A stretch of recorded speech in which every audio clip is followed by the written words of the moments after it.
Let's go hang out with Shikinori Heizou. Trap him by storm. What if the Traveler is also unavailable? What am I supposed to do? Hey, I heard y'all were shit-talking me. What's going on? Well, that's your problem. It was your choice to get into this mess.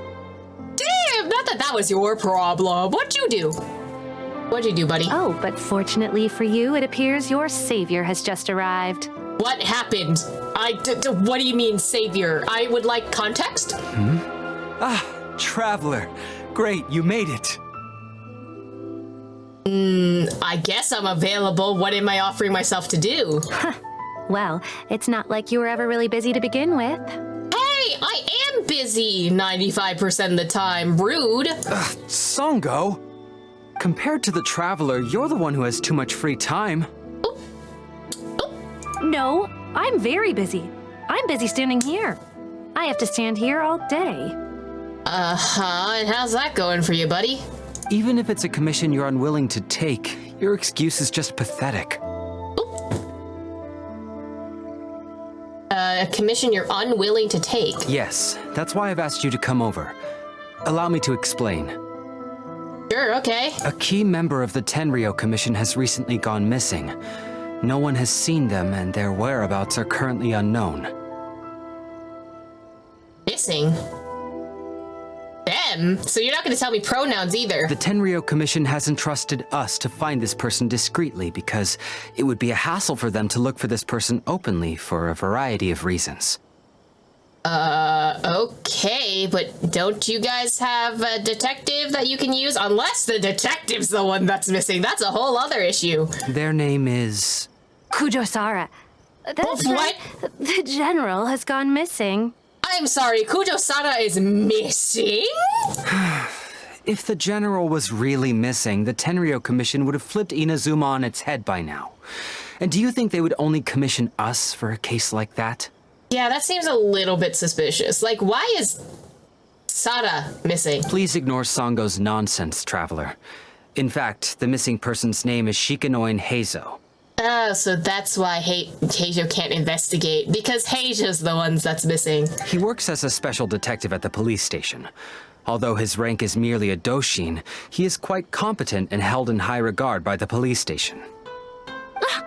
Do they think he's more competent than me?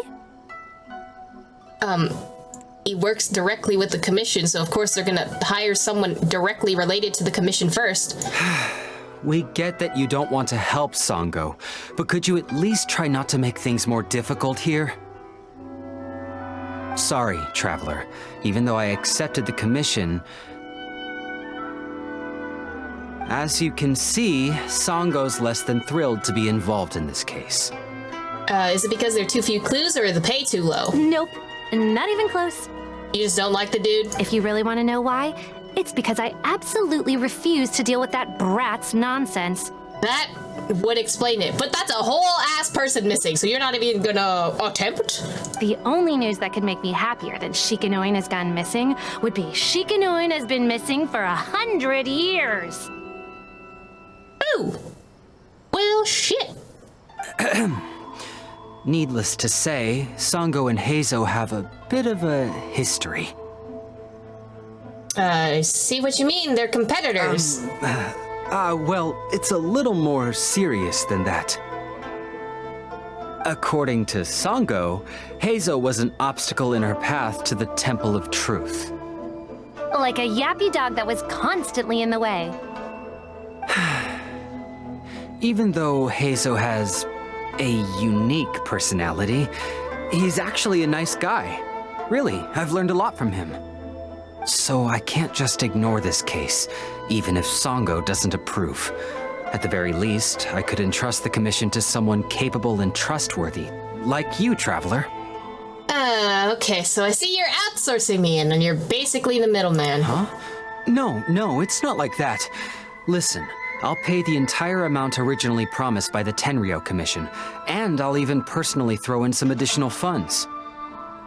I'm really hoping you can take this commission, Traveler. Fine. If Heizou truly is in danger, I know he'll be safer with you by his side. Fine, but I need more information. Great. We've learned that Heizou had expressed interest in Watatsumi Island before he disappeared. During the war, he apparently carried out some mission on Watatsumi Island, and once the war ended, he made frequent visits to the island. That seems a little suspicious. I heard you have a good standing with Sango no Miya. I think it might be a good idea to use that as a starting point for your investigation. Understood, I'll head there immediately. Well, that's about all I have to tell you. Oh, please take this commission letter from the police station. If you find Heizou, return there and report back to them. Oh, it's you. The captain of Swordfish 2? My name is Shibata. I'm in charge of the watch here. May I inquire as to what the captain needs? I'm here for information about a specific individual, one Shikanoen Heizou. He tells Shibata about the commission to find Heizou. So his name is Shikanoen Heizou, huh? Yes, I'm familiar with the detective. He used to stroll around the area. Her Excellency had assigned me to keep a close eye on him at the time, fearing that he would do something unpleasant, but I eventually realized that he acted more like he was on a trip or something. What does that mean? Come to think of it, I believe he was recently spotted in the area east of the Sangonomiya Shrine. Please feel free to go there and take a look for yourself. So you're just saying that he's been on vacation this entire time and we've just been... I don't know, the Tenryou Commission's kind of just been on a wild goose chase about this whole situation? Oh. Never mind. This dude Come on, you sucks. guys. I'm nothing but a poor tourist with empty pockets. Please, you can just let me go. I got you. Hold on. Why you gotta trap him, though? Why can't you get out? Mr. Detective Man. But the plan was watertight. So guess who accidentally killed him? That was my bad. I didn't mean to. Traveler, go! Bring back Hayato. Say no more. Bad time.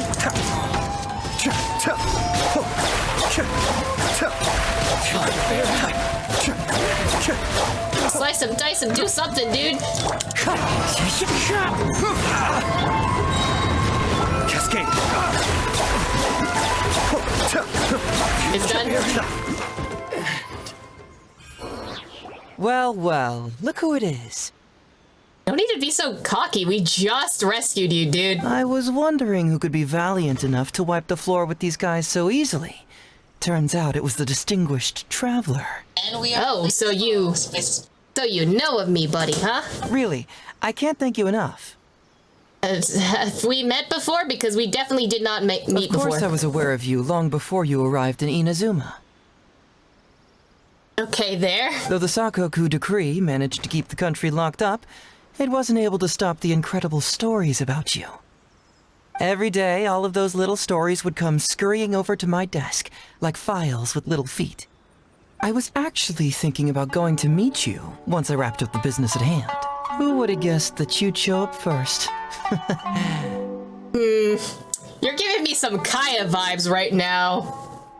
I'm looking at you, buddy. I got so excited, I nearly forgot to introduce myself. Yes, please. Although I think we already know who you are. The name's Shikanoen Heizou, Special Detective of the Tenryou Commission. It's a pleasure to meet you, Traveler.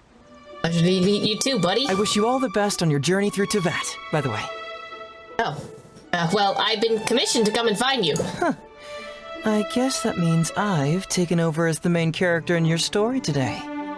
Yes. Stop breaking the fourth wall. I've always heard that you take commissions from all kinds of people, helping everyone out with everything you can imagine. So now it's my turn to take your help, huh? Don't mind if I do. Well, aren't you curious about whose commission it is? That was already obvious to me.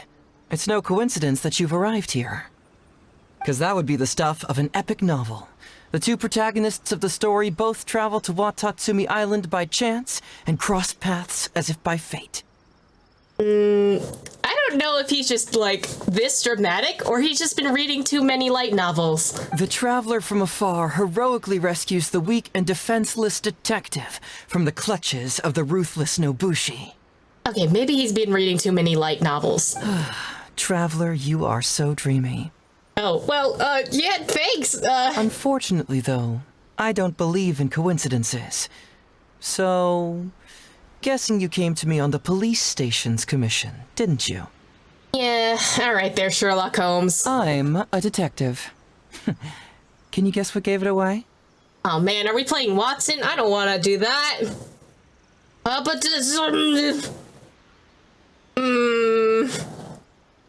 don't know. I'm thinking. Deduce it from my demeanor, you're an oracle. Deduce it from what I said, or did you deduce it from what I'm wearing? From what I said? Sounds like you already have some ideas about the work of a detective. Oh, well, I guess I got it right. Let me ask you this. What's that your little sidekick is holding? If I'm not mistaken, it's a commission letter from the police station. Oh.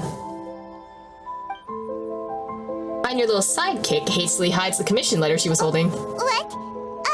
Paimon's just here to take a look. And hey, who are you calling a little sidekick? Paimon was worried he might be in danger, so Paimon came to help. Why are you two staring at Paimon? Is Paimon not supposed to be here? I'm not staring, I'm just taking a look. Yeah, I'm also just taking a look. He can look, but you can't. Oh, come on. Don't be like that. After all, this is the first time I've seen a voice. I must admit, I'm most intrigued. Why is voice capitalized? Huh? Voice? What are you talking about? A vision is an external magical focus, right? Well, similarly, a voice is an external voice box.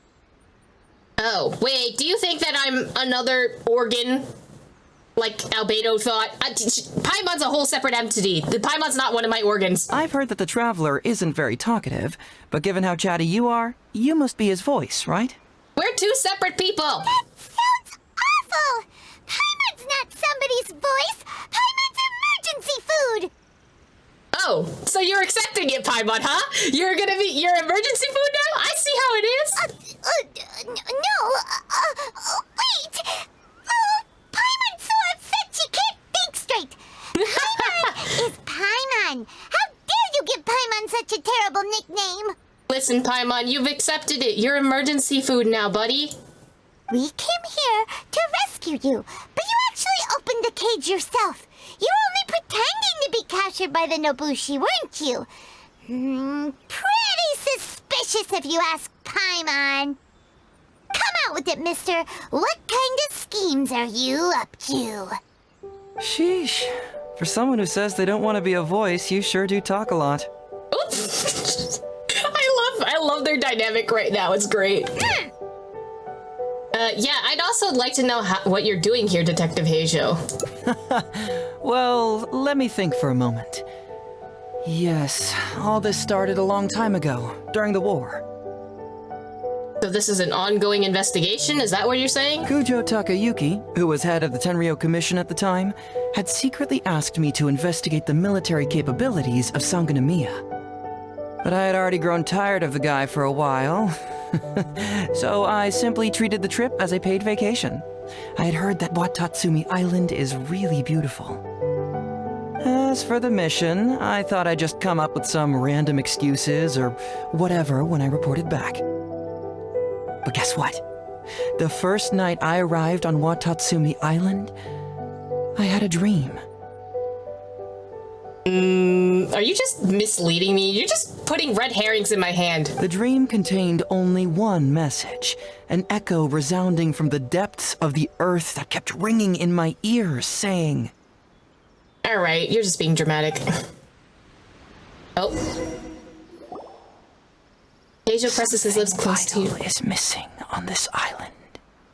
Okay. That's... Isn't that bizarre? Something vital has gone missing on this island. Has something evaporated into thin air? Did you need to do that?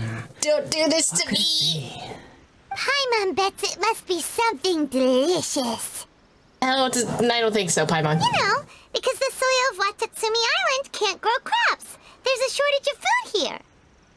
Oh. Food, huh? How about you, Traveler? What do you think is missing? Oh god. Missing Paimon, missing music, missing a deity. It was just a dream. It was just a dream, but it is also missing a deity. If we're counting Sangonomiya as a separate area, right? It's currently not being controlled by a deity. And there is music about. I think it might be missing a deity. You mean the Great Serpent? Well, that's an interesting answer. But the Electro Archon hasn't abandoned this place. Interestingly, I didn't have the same dream again after I left this place, so I became even more intrigued. Was this really just some random dream? Some people believe that dreams represent the Divine's helping hand, which I suppose is understandable. However, if you ask me, dreams have nothing to do with the gods. Instead, they are flashes of intuition. Okay. It was my intuition telling me that there was something important about this island that, poof, suddenly vanished. So I decided to accept this little commission from my intuition and investigate to see if I could come up with any compelling findings. Unfortunately, the investigation has had little progress up to this point. Yeah, because you're following the investigation of a dream. I'm not entirely sure why you're investigating this, to be honest. Does it have anything to do with those Nobushi that you were being trapped by earlier? Who knows? I felt there was something peculiar about them, so I pretended to get captured to see if there were any leads that would surface. And that's when you showed up. Oh. Well, I'm sorry for interfering with your plans, I guess. Nah, don't worry about it. These guys were just a bunch of small fries. Besides, your arrival is much more important to me. I have a feeling you can help me find the answer to my dream. Okay. So how would you like to partner up on this one? We can work together to solve the mystery. I have a commission to fulfill, though. I'll have to bring you back first. Yes, of course, I understand. But let me ask one more question. Did the police station say they are looking for me because of something important? No, they didn't. Well, then it's probably nothing major. Most likely they're short on staff or something petty like that, and they happen to remember their model employee. Oh. So since we're already here, why don't we just solve this puzzle together? Are you trying to shirk off work, dude? Once everything is settled, I'll gladly accompany you back to the police station, or anywhere else you'd like to go. What do you think? I'm a sucker for investigation, so let's do it. Oh, okay. We have choices. I'm curious about your dream, but it's my duty to bring you back. Your dream's really out there, so I think it should bring you back first. There's someone concerned about your safety. I'm curious about your dream too. I'll assist your investigation, or I think your dream's really out there, but to tag along since you're determined to stay. Yeah, I think your dream's a little out there, but I'll tag along since you're determined to stay. You really care about others, don't you? You'll make an excellent partner. Oh, yo. I see what you're doing. Stop that. Well, let's get started, shall we? First, we can search the camp for clues.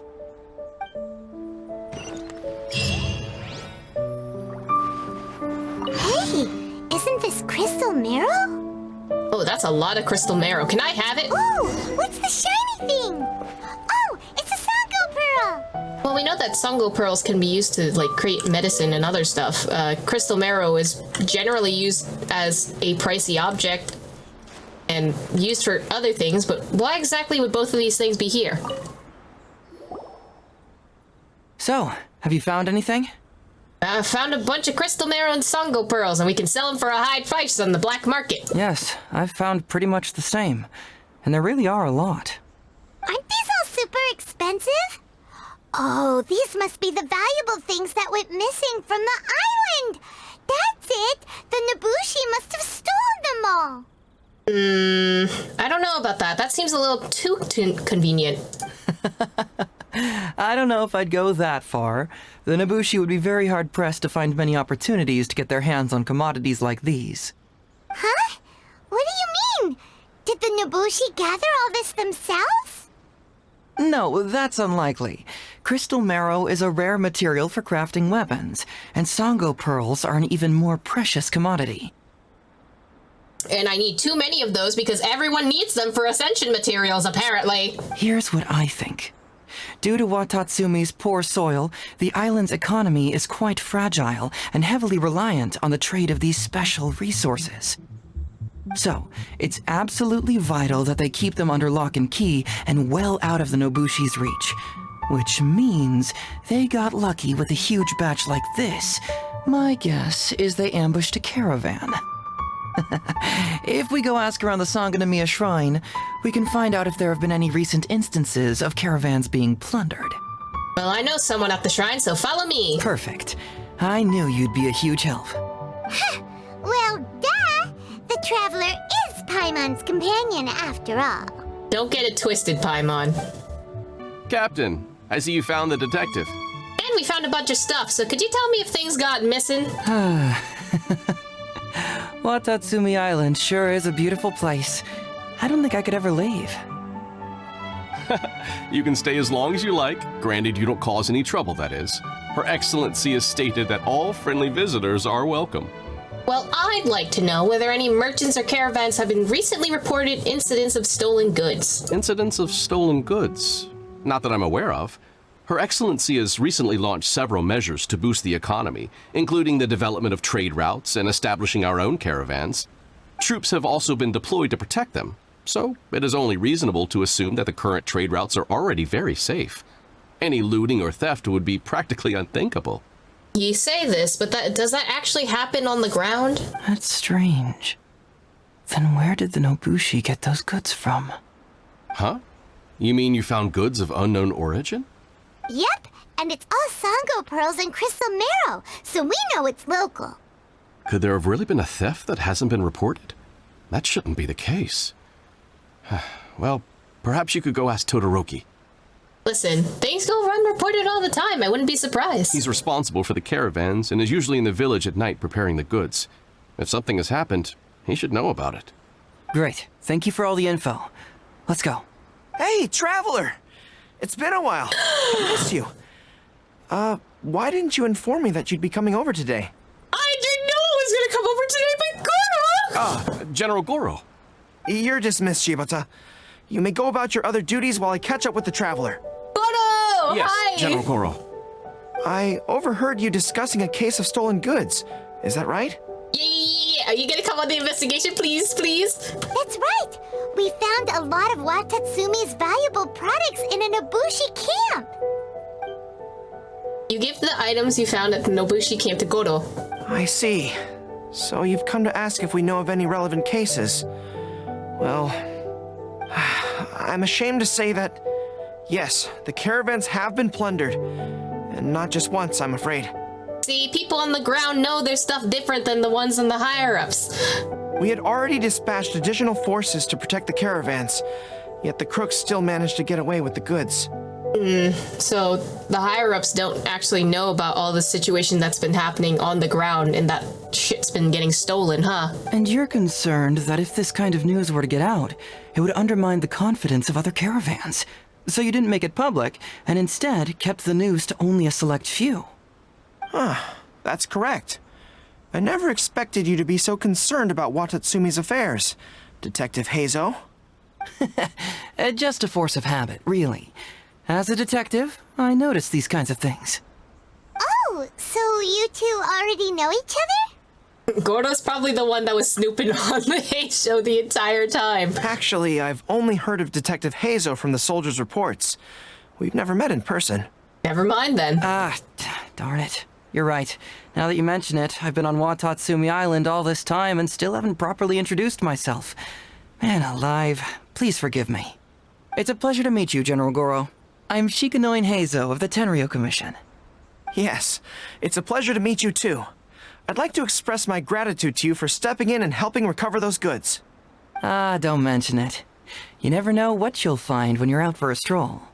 But if the source of the problem is not addressed, I'm afraid this sort of situation will continue cropping up for you. Yes, of course. Not only have we reassured the affected caravans, but we also dispatched personnel to investigate the culprits. The reports indicated that the stolen goods were being delivered to a merchant of the International Trade Association named Godot. It all seems pretty unusual. We suspect that there are bigger players behind Godot, and that their target is none other than Watatsumi Island's valuable resources. But unfortunately, it would be difficult for us to investigate further, given that Rito, the island where the International Trade Association is located, is not part of your territory, yes. They have cleverly picked their base of operations. I can see you catch on quickly, Detective Heizou. I love their dynamic. They're best buddies, I swear. It's my guess that you're telling us this because you're going to ask us to assist you in finding who's behind all this, right? You're always thinking one step ahead. Yes, those were exactly my intentions. And of course, we will prepare a generous reward for you. The recent end of the war, trade and commerce have now become an important component of Watatsumi Island's development. Ensuring safety of the trade routes is critical, and we can't afford any further incidents. So, will you please help Watatsumi Island, Detective Heizou? I'm willing to assist, but it all depends on what he wishes. As the captain of Swordfish 2, it's my duty to help Watatsumi, or Goro is a good friend. We should do this for him regardless of the rewards. Yeah, he's our friend. We should do it. Great! With both Detective Heizou and the Traveler on the case, I'm sure it'll be solved in no time. Yeah! The situation is now in your capable hands. I look forward to hearing your report when you get back. All right, we'll take care of it. Traveler, let's go discuss where to head from here. All right. Goro, my baby! Oh, he's so cute. Exercise caution when traveling to Rito. If you come across any unexpected dangers, retreat first. Your safety is the priority. You must approach this issue with a long-term strategy in mind. Hey, thank you. Oh, what a good boy. What a good little boy he is. What a cutie. Okay, we're on the case. Let's go. Hey, why are we talking way over here? Oh, you're not trying to get away from Goro so he can't overhear us, are you? Very perceptive. Seems even Paimon has her moments. Not the subtle insult. Let me ask you, do you believe in intuition? Yes. Huh? Intuition? Where are you going with this? My intuition tells me that General Goro is lying. How dare you think that my bestest buddy is lying? What? How could you say that? Although he did seem a little on the serious side today, but Goro's a good guy. Yeah. Good people can be deceptive, too. After all, everyone has their secrets. That's very Kai of you. I don't like that. What makes you say that? Well, in my opinion, the timing of his appearance was a little too coincidental. Sanganamiya's soldiers have been keeping an eye on me for the entire time I've been on Watatsumi Island, yet I had never seen General Goro even once. But Goro's always busy doing stuff. But today he came out and met with us, and even commissioned us to investigate a case. Maybe that's because the Traveler is here today, and Goro thinks he's more capable. Yeah. Really? Huh. Then that makes things even more peculiar. If there are powerful players behind this case, and he needs to draw upon external support, then he should have taken action sooner rather than wait until today. You know the General can't do that often. He's busy. A more plausible explanation is that the items we discovered are linked with some unspeakable secret, and he had to intervene to prevent us from digging any deeper. So it's part of an investigation that they're trying to do that he doesn't want other people to meddle with? Is that what you're saying? Then he put up a smokescreen to mislead us. I surmise that investigating the merchant Godot on Rito will yield no results. Whoa, are you serious? But this is all just a hunch you have, right? Actually, there is another key factor behind my reasoning, though you may not believe me. I sense something special about Goro. What exactly do you mean by that? Something special? Yes. Whatever is missing on this island, I sense it in him. What? Whoa! Hold it right there! Are you saying Goro's a thief? As in he took something valuable? I don't think think that's what he's implying. It's not that simple. I can't fully explain it. It's just my intuition. This certainly doesn't line up with the Goro I know. Sure, I trust your judgment, but perhaps you're overlooking someone else, the true leader here. Kokomi? That's... Alright, you convinced me that there might be a secret down here. What do we do? No, you're overthinking this. We should go to Rito and investigate this Godot character. I don't know. Maybe there is something behind everything. Maybe we've trusted Godot and Kokomi a little bit too much. Kokomi's definitely been hiding secrets, especially since in Kanomiya. Alright, you've convinced me that might be some secrets here. What do we do? It's simple. We should just investigate whatever it is they're trying to hide from us. And what were we planning to do just before Goro showed up? Report the missing goods? Oh, we were going to talk to the leader of the caravans. Yeah, someone named Todoroki. Bingo. There's no time to lose. Let's go talk to this Todoroki. Todoroki, the shipment has arrived and is ready for inspection. Good, let's go. Hey, it's Todoroki! Shh, keep quiet. Let's follow him and see where he leads us. No, I hate sneak missions. Damn it, I hate sneaks. How do I crouch? Stop. Stop.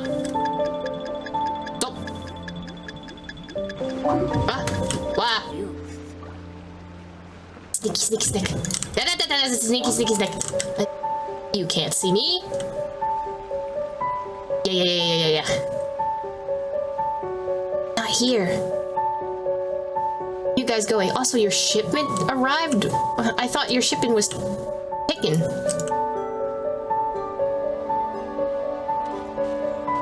Your intel was spot on. When we arrived, the Nobushi were all still asleep. We captured them all, and the goods were retrieved and brought back here. I'll take a look. Everything seems in order. Good work. It's nothing. Thanks to the efforts of your caravan, the price of grain in the village has decreased. That's right. And who would have thought that the injuries we sustained during the war would have such a lingering effect on our bodies? But thankfully, you also brought back some life-saving medicine. Things are improving thanks to the help from those up top. Oh, by the way, what is the state of the village's inventory? Make sure that it's confirmed tonight. I have to leave tomorrow morning after I go to the Sangonomiya Shrine and get instructions from General Goro. So he's a pawn in Goro's plans, specifically. Why? Don't worry. We've already prepared the list. Just follow us. The soldiers from Sangonomiya seized the Nobushi stolen goods? But didn't Goro say all the stolen goods were headed to the International Trade Association? And Todoroki said he'll get instructions from Goro tomorrow. Interesting. It appears these seized goods were never stolen. There's something else behind all this. So this is an Now's our internal chance to look around investigation. and see if we can find any leads. Glaze lilies? What are these doing here? Shouldn't it be crystal marrow or something? Dear goods? Box is packed so tight. It looks like it could burst. Let's see what's inside. Huh? What are all these plants and flowers? Oh, there's a small note here. Torn bill. The handwriting has been smudged by water stains, making it difficult to read. Only a faint outline of the words Foreign Trade Association can be seen in the signature. Whoa! Genshin? Paimon was expecting to find Sango pearls. So they're doing an investigation in Lia goods specifically? Or at least part of the International Trade Association shipment with medicinal herbs. I wonder if this has to do with Goro's, there was like a whole quest with him, right? Trying to get cultivation stuff for Kokomi. And like they needed tips on how to do agriculture. So is this part of that? So, did you find anything? Whoa! Look at all the Genshin! And glaze lilies too! There are also tons of other plants and flowers Paimon doesn't know here. Weird. These are valuable raw ingredients for producing medicine. If these few crates were to be imported from Rito, the price would be jaw-dropping. On top of that, these items seem to lack a tax clearance certificate, meaning that they were most likely smuggled. Yes, very interesting. Now, where did the Nobushi get these goods? From the International Trade Association, clearly. And then Odo took them back after knowing that they would be smuggled? I don't like this. This seems a little bit weird, especially for Goro's caliber. I don't think Goro would do something like this. How about you? Did you find anything else? There's a bill here addressed to the Foreign Trade Association. Foreign Trade Association? I've never heard of such an organization in Rito. And if it's regarding foreign trade, then smuggling is an even more likely possibility. All right. In which case, I have a rough hypothesis. First, Huh? Who goes there? I'm just chilling here, dude. We're not here. We're just taking our stroll. We're not doing anything suspicious. Oh, that's a nice box of glaze lilies you have there. I didn't know you guys were here getting medicine, you know? We've been spotted! Huh? Wait, Captain? Is that you? Oh, so it's you, Captain. You had me worried there. We almost mistook you for bandits. Man, don't do that to me. I am your captain. I am the captain of Swordfish, too. Captain, do you remember us? During the war, I was in the field hospital with Masashi. Teppei brought you to see us and helped find medicine for us. Hey, come on now. The captain wouldn't forget. Yeah, I wouldn't forget. I gotta tell you, Captain, we all miss you. We haven't seen you ever since the end of the war. I've been kind of busy, dudes, but I'm glad to see that you guys are okay. When we heard that you were coming here, we just assumed you were only going to see General Goro and Her Excellency. The guys are all really hoping to see you. Yeah, how have you all been? We're fine. You don't have to worry about us, Captain. No, you're not fine. Captain, you may not be aware, but Masashi previously fainted on the front lines. The doctor thought that it might be a neurological condition caused by overstimulated emotions. It's pretty serious. Oh, I'm sorry to hear that, buddy. According to the doctor, if it hadn't been for the medication he's been taking, he would have developed dementia. And that was assuming the best case scenario. You're one to talk. Don't forget why I fainted in the first place. It's because I heard that you got yourself killed by an arrow. I couldn't handle all the emotion. Later, I found out that he'd been shot in the buttocks and it was only a mild injury. I had an emotional breakdown for nothing. Well, you guys need to go to like some PTSD therapy or something. Like, get some help, buddies. What do you mean for nothing? I got shot not by one, but 2 arrows in a row. The first arrow was to the left cheek, and the second arrow was also to the left. And because the arrows were poisonous, the wound still hasn't completely healed yet. I have to apply ointment every day, and I'm constantly worried it might reopen while I sleep. Look on the bright side. At least we're still alive. Yeah, I suppose you're right. But enough about us. What brings you here, Captain? Well, I was taking a walk around and, I've never seen, goods like this. I've only seen them in Lias, so, where'd you get these, buddies? These goods were all seized from the hands of Nobushi and treasure hoarders. Todoroki was the one who provided us with the intel. He mentioned there were bandits here and there, so we went and took care of them while also confiscating the goods. Interesting. By the way, Captain, you still haven't met Todoroki, have you? He's the one we're working for now. Oh, really? Yes. Well, I'd like to see your new boss. Her Excellency recently announced plans to stimulate the economy and created the caravans, with Todoroki at the helm. Yeah, he's proven to be quite capable. Even though he was just a farmer before, he's now successfully running the caravans. And his 2 sons were also our brothers in arms. Both received a special medal of honor from General Goro, which is quite remarkable, don't you think? Yeah, that's pretty cool. So, as injured veterans, we've been reassigned to Todoroki. He's the one who gives us orders and pays our salaries now. What do they call that again? It's called changing careers, dummy. Ah, right. Changing careers. Anyway, I think the whole caravan thing is wonderful. Our region wasn't very prosperous to begin with, and the land can't grow any crops. We have to pay a hefty price just to get basic food from outside. I can't even imagine trying to maintain and feed an army like we did during the war. I see. I think I understand the general situation now. May I ask where the apprehended criminals are? Yeah, where are these people? And you are? Oh, no, he's a good friend of mine, you know. He's just curious. Ah, I see. The captain's friend. It should be okay to tell you then. We apprehended all the culprits and escorted them to a temporary location not far from here. A temporary location? Unfortunately, Masashi and I have other duties tonight and won't be able to take you there. Why don't you wait for a moment and I'll find someone else to show you the way. It's alright, you can return to your duties. We'll find the way ourselves. I'm pretty sure I've already got a grasp on what's going on. All I need now is to confirm it with the apprehended bandits. Let's go.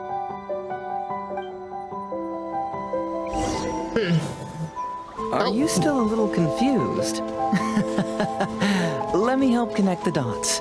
This whole thing was actually quite similar to a case I once worked on previously. I'm thankful he's running. It was a case involving the trade of prohibited items, and they employed an old trick to execute the deal.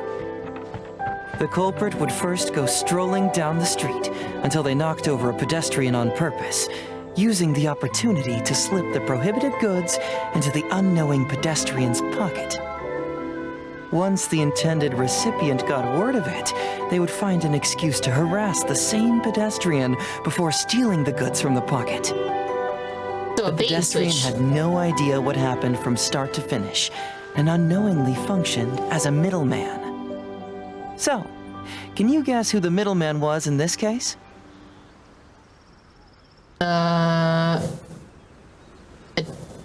in this case, Todoroki is probably... Sir, please forgive us, sir. We are nothing more than petty thieves. Oh, right, the bandits. They're 100% middlemen. Sir, what do I look like? A commissioner? Does my friend here look like a commissioner to you? No, but I'm a general, so you should be scared. Officer! First, I'm gonna need to ask you a few questions. Sure. Go ahead, ask anything. The soldiers discovered many valuable goods in your camp. The goods don't appear to be from around here, so the question is, where did they come from? Oh, the goods? Right, we picked them up at the beach. And you're lying. You picked them up. Well, no, we, actually stole them. Be honest now. Tell me the whole story. Yes, sir. I mean, officer. We took those goods from a small merchant ship just off the beach, but we didn't exactly steal them. Keep going. You see, the ship's guards all took off running the moment they saw us. They abandoned the goods, and we simply came and picked them up. So they wanted this to happen. But next thing we know, a group of soldiers arrives, and we're all apprehended. Talk about bad luck. We didn't even have a chance to stash away the goods before we got caught. You say that the merchant ship's guards fled without putting up a fight. You expect me to believe that?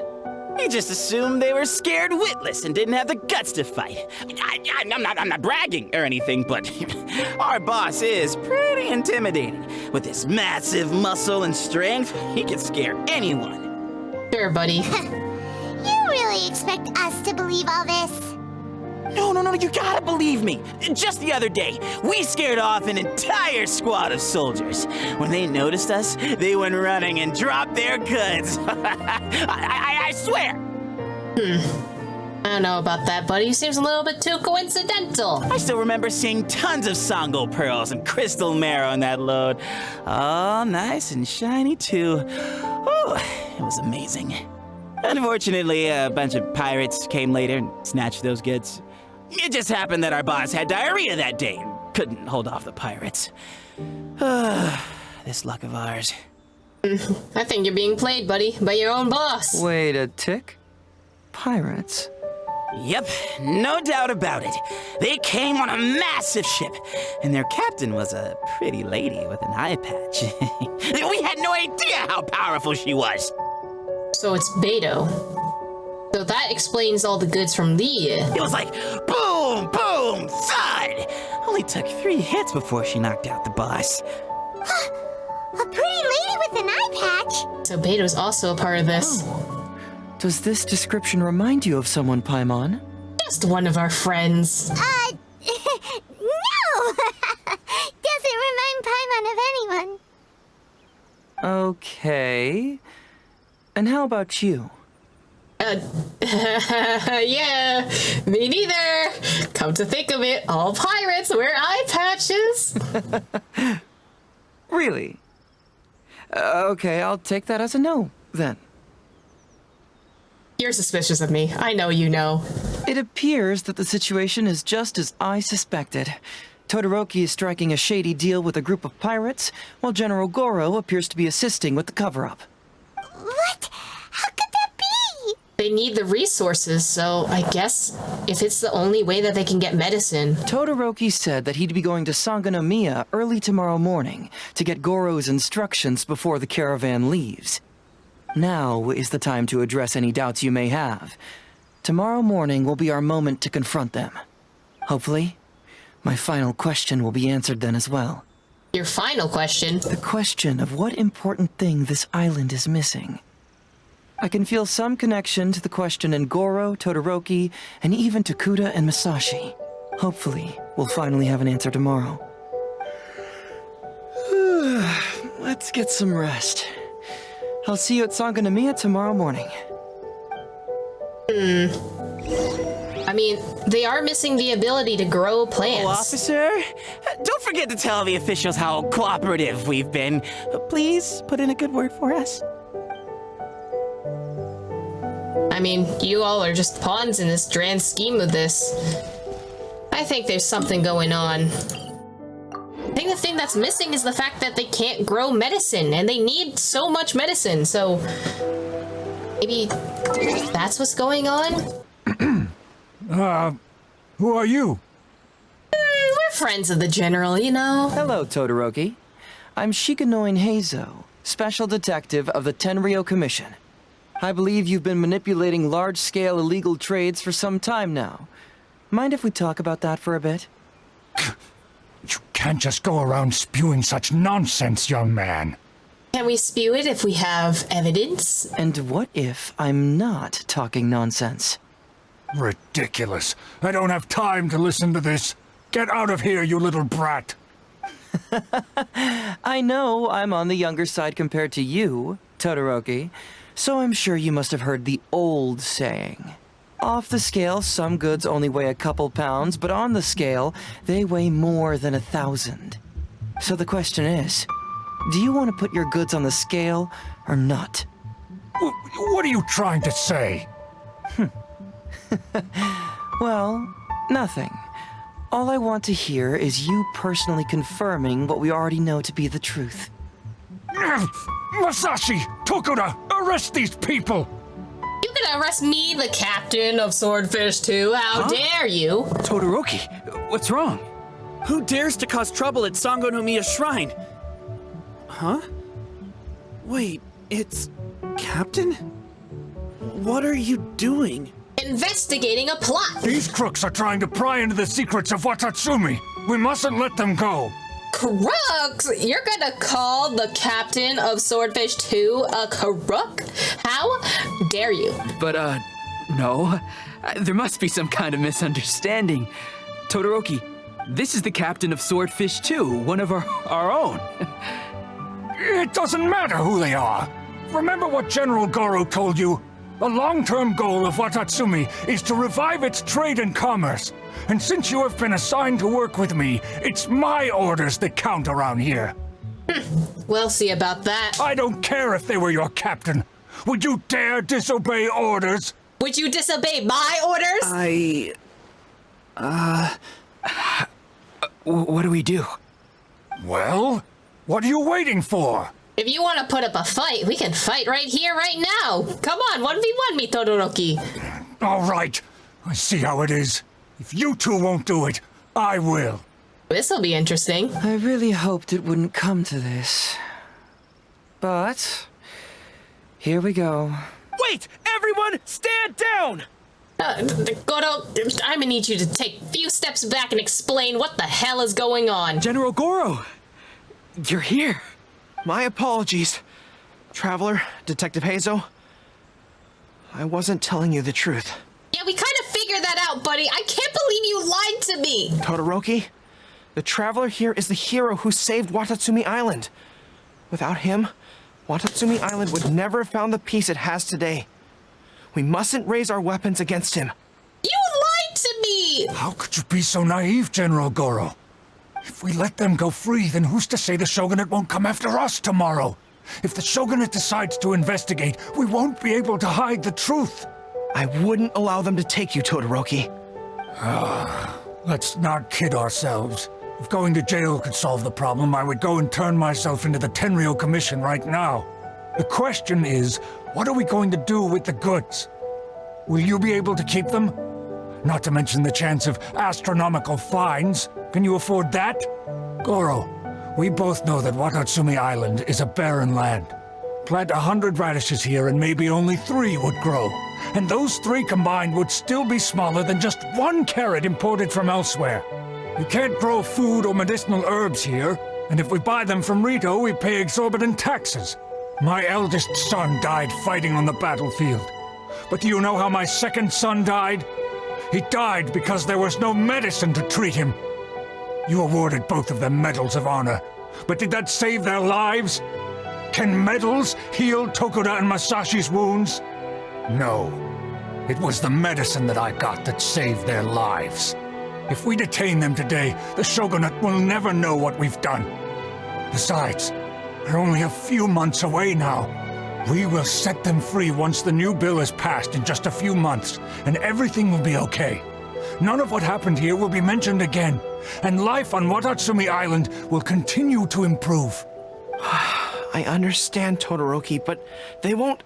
I can trust the Traveler won't, but the detective here is a Tenryou Commission officer. Okay, but to be fair, I don't think Heizou really cares. I don't think he's that much of a snitch to actually... he doesn't even want to go back to work. Forget it. You're the general. I'm just a radish farmer. Okay, but let's start from the beginning. So you're importing goods, well, you're smuggling goods specifically, because you can't afford the actual resources that you need. And there's a lack of resources on this island because you can't grow anything. But in a few months, there's going to be a bill that's going to pass that I'm assuming that's what happened between the meeting between Kokomi and Yaimiko to discuss trade negotiations between Sangonomiya and Rito and Inazuma as a whole, so that you will be able to get an import of resources into your island. But right now, you're still struggling to get resources. Am I correct? What was the bill that you mentioned? It's a new commodity tax bill currently being drafted by the Kanjo Commission. The bill exempts taxes on goods that are in short supply on Watatsumi Island. Once the bill is introduced, we'll be able to buy commodities that we need from regular marketplaces. Oh, I see. Man alive, I wish I had known sooner. In that case, how about we put your fears at ease and I'll stick around here a little longer. You know, until the bill is introduced. Detective Heizou, are you saying that... He'll be missing for a few more months, yes. You mean you're willing to stay here, young man? Come on, you two, what's with the strange looks? You've been keeping me under close surveillance, haven't you?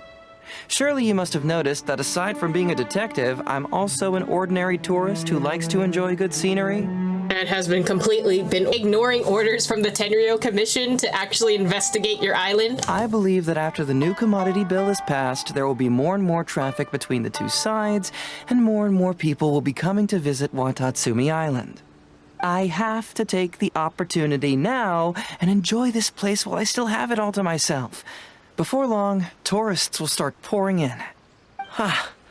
Thank you, Detective Heizou. On behalf of the people of Watatsumi. My pleasure. But one good turn deserves another, does it not? Oh, you mean there's something you wish to request? I suppose you could say I'm from the Shogunate, but the traveler next to me isn't. As far as I know, he's planning to visit other nations soon, and it is unclear if he will return to Narukami Island or not.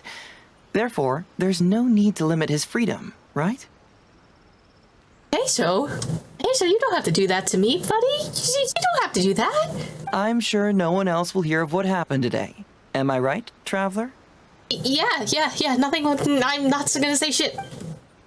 Agree with a cool nod or make a loud and resounding promise. I'll make a loud and resounding promise. Well, it's settled then. He will always be an important partner to Watatsumi, and I would never dream of limiting his freedom. So please, don't worry, Detective Heizou. I'll hold you to that. But if I ever find out you've lied to me again, there's a chance I'll lose my cool.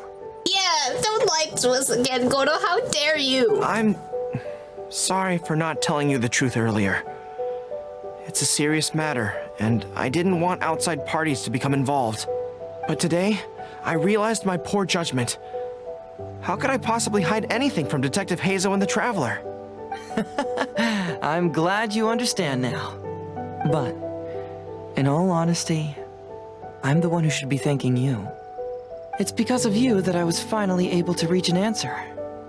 After all, nothing makes a detective happier than putting a case to rest. Ah, I understand now. You really are an interesting person, Detective Heizou. No, I'm afraid you don't quite get what I mean. I'm sorry? Wait! Paimon gets this one! It's the answer to your question, right? The one about the thing you sensed coming from Goro and the others. Now you figured it out! What? The thing you sensed coming from me? But I always have excellent personal hygiene. It's not that, Goto. Don't worry about that. No, not like that. Hey, traveler, could I talk to you for a moment? Besides, I haven't had a chance to thank you yet.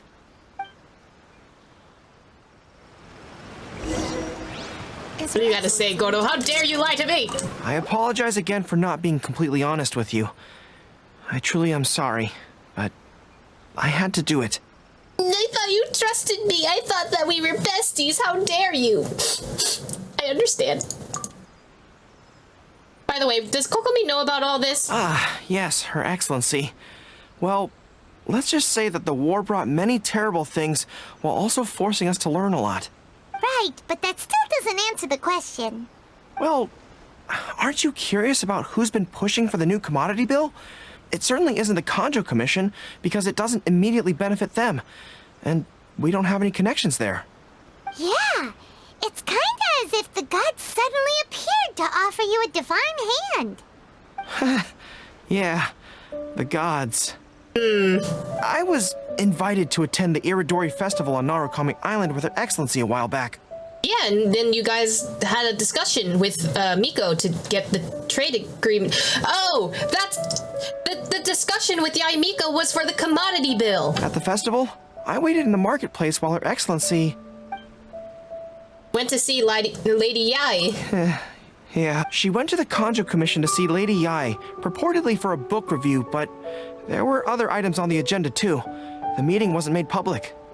Following her return, we began our attempts at boosting commercial activity, and it wasn't long before there was a push for a new commodity bill on Narukami Island.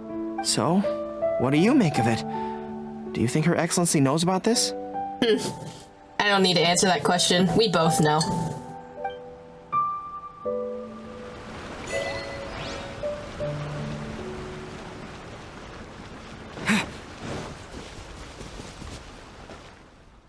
Hey, there you are.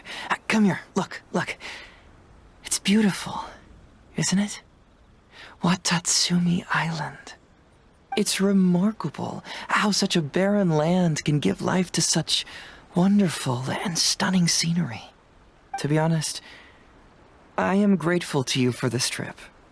Before you arrived, I was running around like a headless chicken.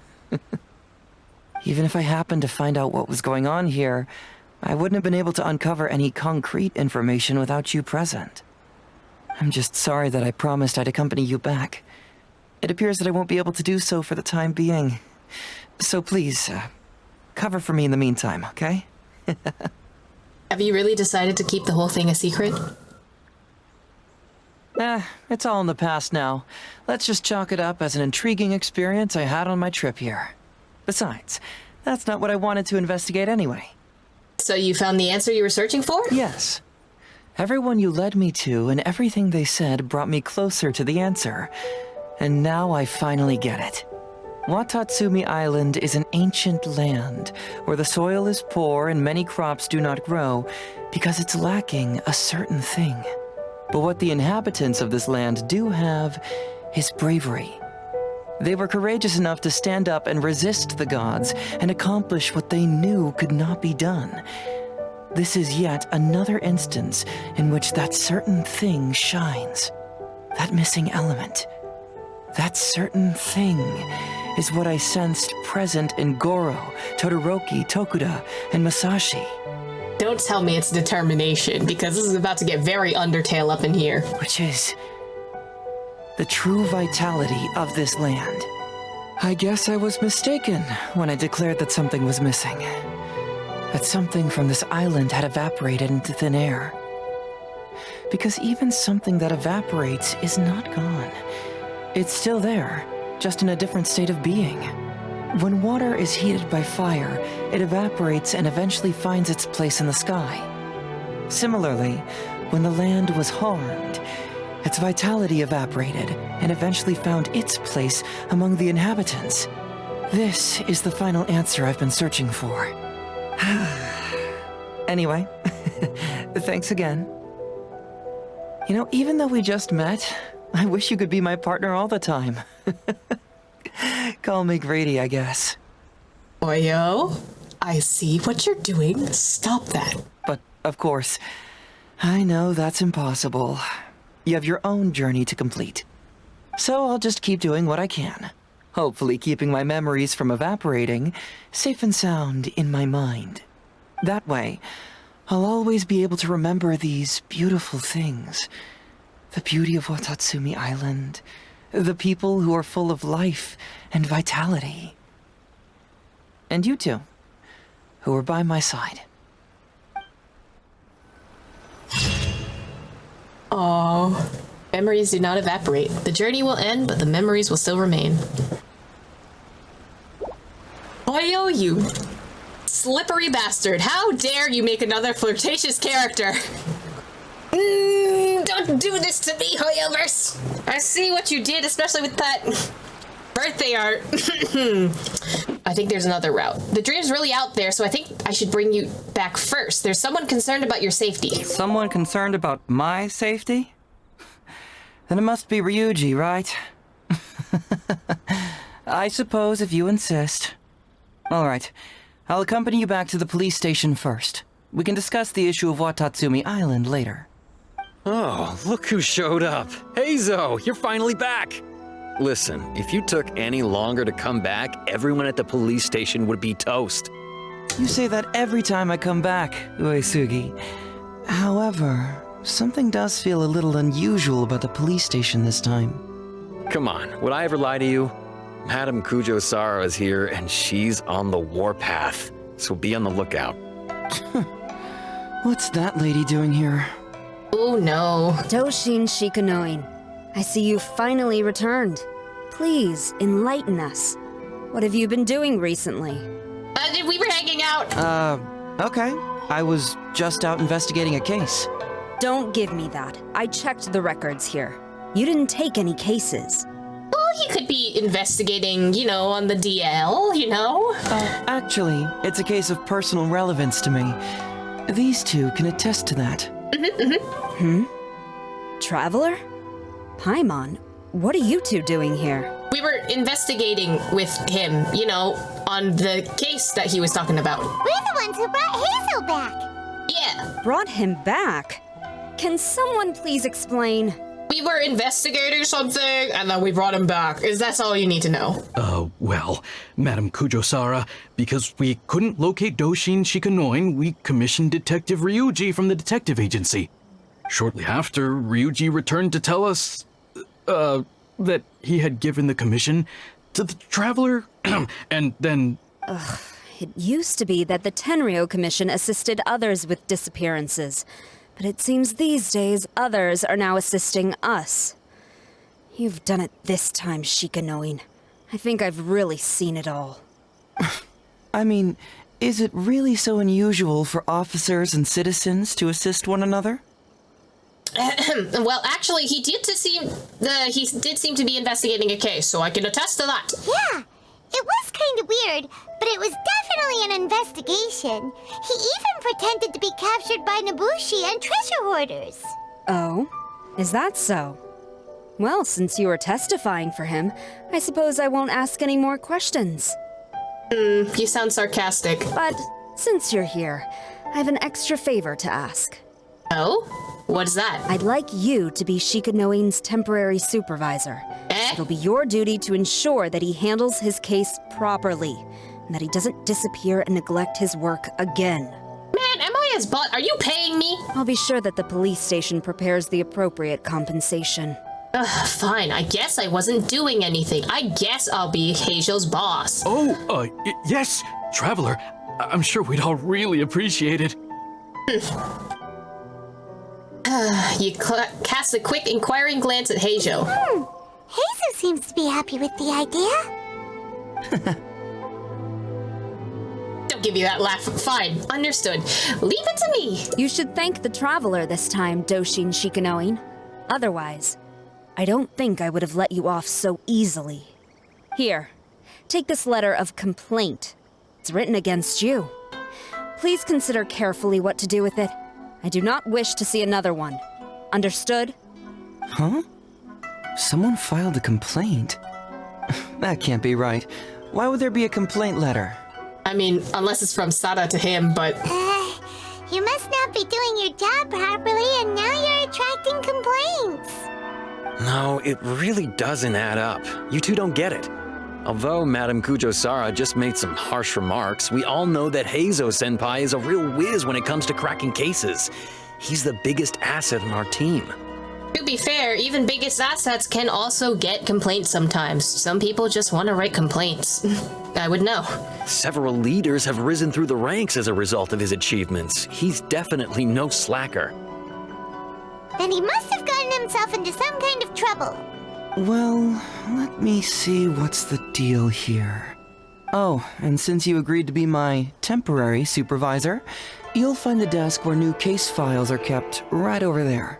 Would you mind helping me check what cases I need to deal with? I think you should deal with that complaint letter first. Of course. But first, I have to confirm what's going on, and whether or not the letter's legit. Please, have a look at the case files first.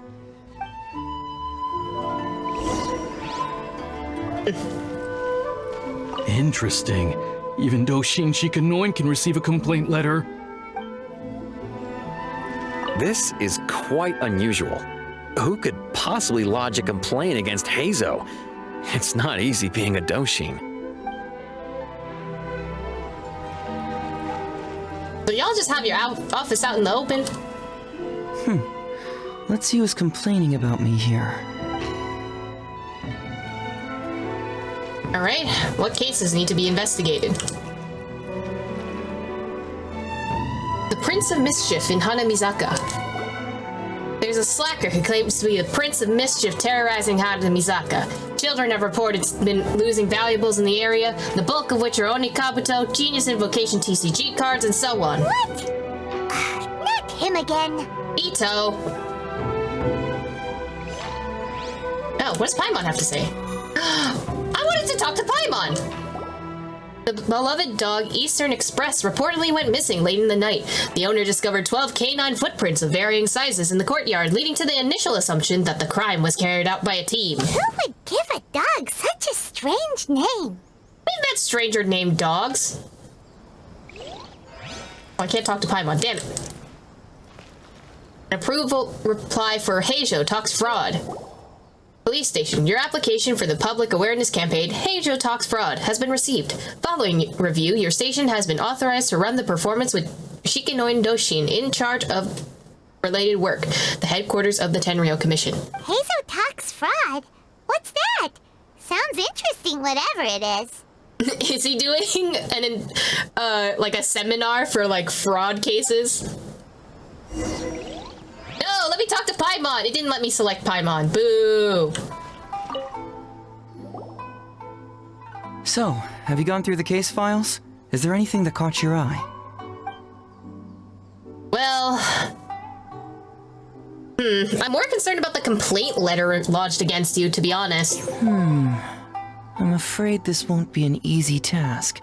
I see that's a choice. I was hoping I wouldn't have to drag you into this, but it's just occurred to me that with your help, I might be able to wrap up this problem. Alright then, tell us about the complaint letter. It's from Sango, the president of Bantan Sango Detective Agency. I assume you've met her before? Well, yeah, I know you two have some beef, so it appears to be pretty serious. You can say that. Sango's complaint letter accuses me of abusing my power for personal gain and blatantly concealing the truth behind the Ryuji case from years ago. Seriously, do I really seem like the type of person who'd do that? Concealing the truth, maybe yes, because we just saw it happen. Why she's only bringing up the case now is another question. Concealing the truth? That definitely sounds like something you would do. Hey, don't judge a book by its cover, alright? Let's just go to the detective agency and talk to Sango. We'll need to speak with her to get to the bottom of this. I'm not judging a book by its cover. I already read its pages, and you lie. Welcome back, Mr. Heizou. I'm glad you're all right. How about some tonkatsu? You must have missed the taste of home after so long. I wouldn't mind some tonkatsu. Could you give me some too, please? Maybe next time, Ryuji. Seems like somebody's been expecting me. And I'm afraid they're only going to be disappointed once again. Well, look who it is. The great Detective Heizou. What nonsense were you talking about just now? The complaint letter? I've been worried about you, you know. So much so that I took the trouble to write that heartfelt letter to the Tenryou Commission. Well, was it sufficiently flattering for you? Uh-oh, they're at it again. I don't know if they're flirting or actually angry with each other. Let's not waste the traveler's time, Sango. Just tell me, what do you want? Fine by me. My request is simple. Disclose all the details of the Ryuji case. It's time you stop hiding the truth and let me investigate it thoroughly. First of all, that case has already been solved. Second, I've disclosed everything the police station has on the case. And third... Enough! You can only fool Ryuji with that. If you don't want to cooperate, I can assure you that I will write more letters to the headquarters of the Tenryou Commission. I will not give up on this case. Wait! Hold on! Can someone please explain what's going on here? Paimon doesn't have a clue what you two are talking about. Yeah, it's just a ton of arguing, and could you get to the point? All right, let me explain. Several years ago, a terrible murder took place in the police station. I was still working at the Tenryou Commission then, and the victim was actually my dear boss. Due to various factors, I was deemed to be the top suspect, which is why it's called the Ryuji case. Also, Heizou wasn't a part of the police station back then. He was a detective at the agency, which at the time was called the Bantan Sango and Heizou Detective Agency. Huh? That's crazy! But, wait. Then why did Heizou leave? Better positions, better power, better money. After the incident, I was quickly convicted and sent to prison. Fortunately, Sango then promptly proved my innocence and caught the real murderer. But that murderer was actually just a dummy to throw us off, am I right, Detective Shikanoin? Sango thought that everything went smoothly, so much so that she suspected the real murderer was someone else.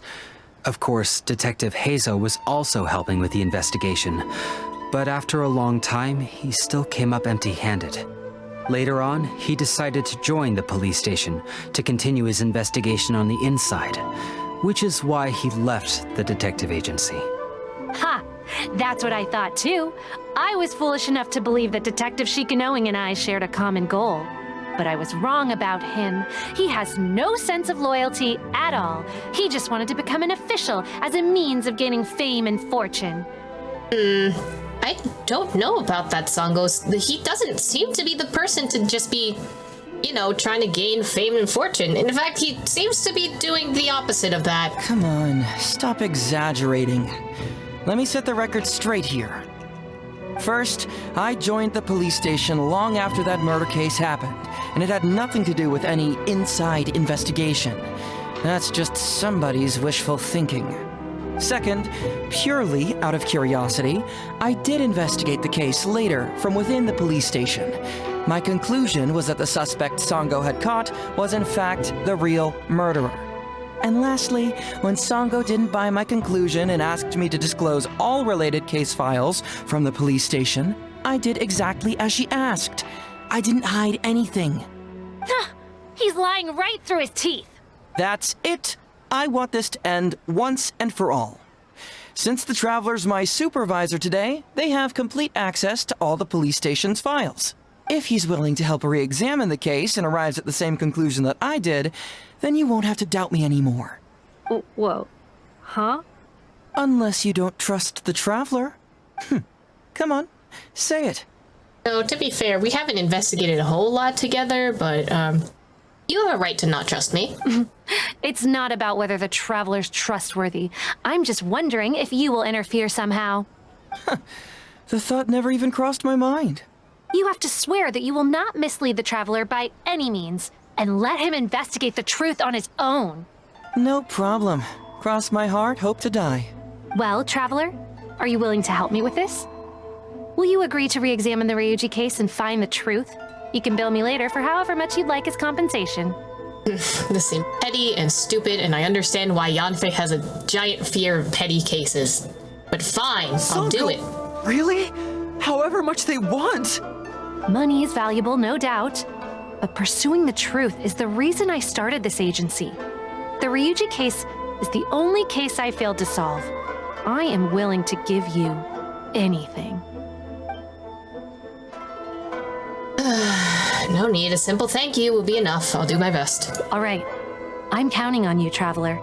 You hear that, Detective Shikanoing? Ha! Now we just need to wait and see.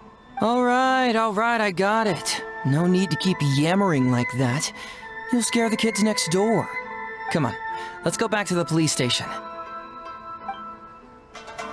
Honestly, if Heizou wasn't a hero, he would definitely play a real good villain. All right, hang out here for a sec.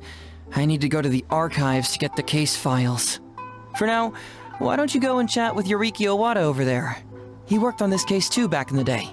You seem to really want me to look into this. No, you misunderstand. It's not that I want you to look into this. It's just that you're the only one who can.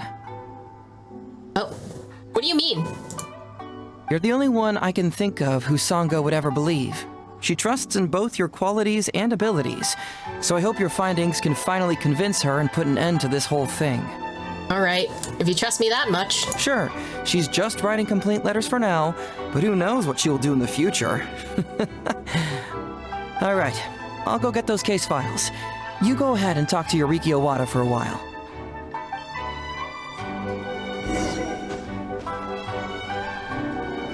All right, Owada, what do you know about this case?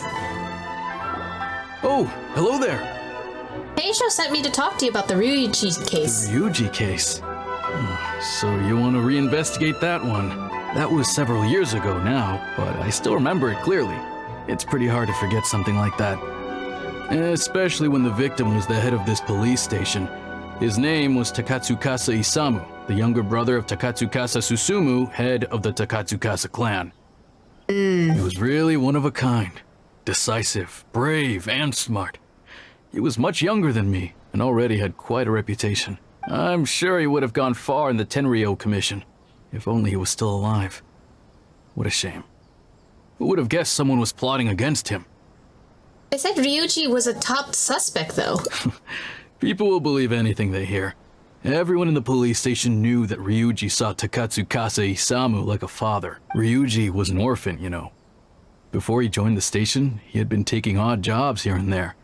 It was Isamu who really took him under his wing. Ryuji was simple and not particularly bright, but he was very loyal to those who treated him well. He's also hardworking. Isamu must have seen these qualities in him and decided to keep Ryuji by his side. Ryuji worked with him for years after that, and was even promoted to be his personal assistant. Do you really think Ryuji would do anything to harm him? So, then why was Ryuji convicted? Even Paimon can tell that's a mistake. Well, here comes the interesting part of the case. Within a week, and before all the loose ends had even been tied up, Ryuji received his conviction. Someone wanted Ryuji to be convicted internally, so this has to be an inside job. Moreover, it was signed by Madame Kujo Sara. What? Why would Sara do something like that? What do you think, Owada? I'm getting older now, and my eyesight is poor. I can't see too clearly anymore. Hey, come on, Yoriki Owada, there's nothing to see.